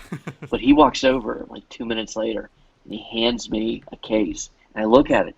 And it's Kingdom Hearts. And apparently, as I had just walked away, somebody had walked in and returned it. And he was like, is that, do you have to process that? What's the time to, and they're like, oh, no, I just need to, scan it through the system and it's good to be rented out all over again. Like, you can call first dibs on it. And so I got to play it that weekend. And I was like, I hate turn-based games.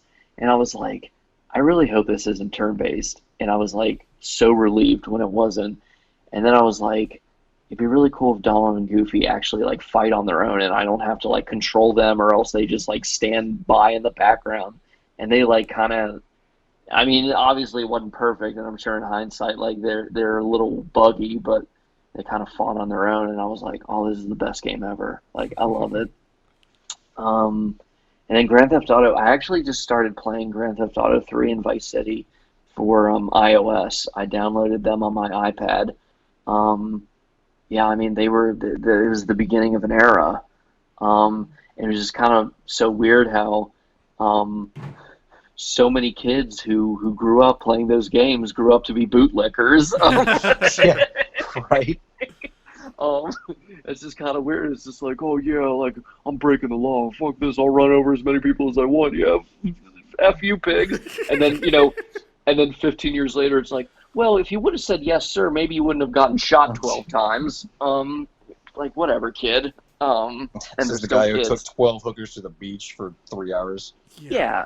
Give me a break. But yeah, that's what I have to say about. Did I get all the games, or was there another one? Did I miss one? You missed Sly Cooper and Dragon Ball Z Budokai. I never played Dragon Ball Z Budokai. Even though I was really into Dragon Ball at the time. And then Sly Cooper. Now Sly Cooper, you nailed it. It's like playing a Saturday morning cartoon. I would actually, I don't know, more so than a lot of other games around that time that I never got to play as much. I would really like to maybe do a quick run through of Sly Cooper sometime in the future. It just looked really fun. Whatever happened to that movie they were going to make of it? Yeah, I remember they dropped the trailer for it and then just never said anything about it ever again. I mean, I just assumed it got canceled, but then they were talking about last year there was supposed to be a Netflix series that was supposed to drop last October, and it never did. So I mean, who the fuck knows what's going to happen at this point? I just know we're never going to get another fucking game. I wonder if it died because Ratchet and Clank didn't really do well. Exactly. Movie-wise. Exactly. So they made a teaser trailer before they actually made a movie? Yeah. Oh, that's never smart. I don't know, but oh well. But yeah, that's what I have to say about those games. Yeah, I've never played a Grand Theft Auto game in my life, and I mean that's just because my mom wouldn't allow me at that time. But I've played I've played a bunch of GTA clones. Like I played the Godfather game, the Scarface game, the Simpsons Hit and Run. Yes. Yeah, but I mean, Hell yeah. like I said, this was definitely the time like when the Grand Theft Auto series really started to develop its current identity. Yeah. But on that note, before this fat minute gets obese, I think we covered the year pretty well, gentlemen. I think we had a great show tonight. I just want to thank everybody for watching. I want to thank Kyle for joining us tonight. Of course, Thank you guys for having me. not a problem. Definitely going to have to invite you back sometime. Awesome. if you Yeah, missed- great job, Kyle. Thank you, man. Yeah, I had a lot of fun. That was. I'm glad I could finally put out into the world that George Bush and Yoda are the same person. I've waited a long time for that revelation. You heard it here first. But yeah, if you missed this episode, or if you tuned in late, it'll be uploaded on YouTube, Apple, and Google Podcasts, as well as Spotify within the next couple days.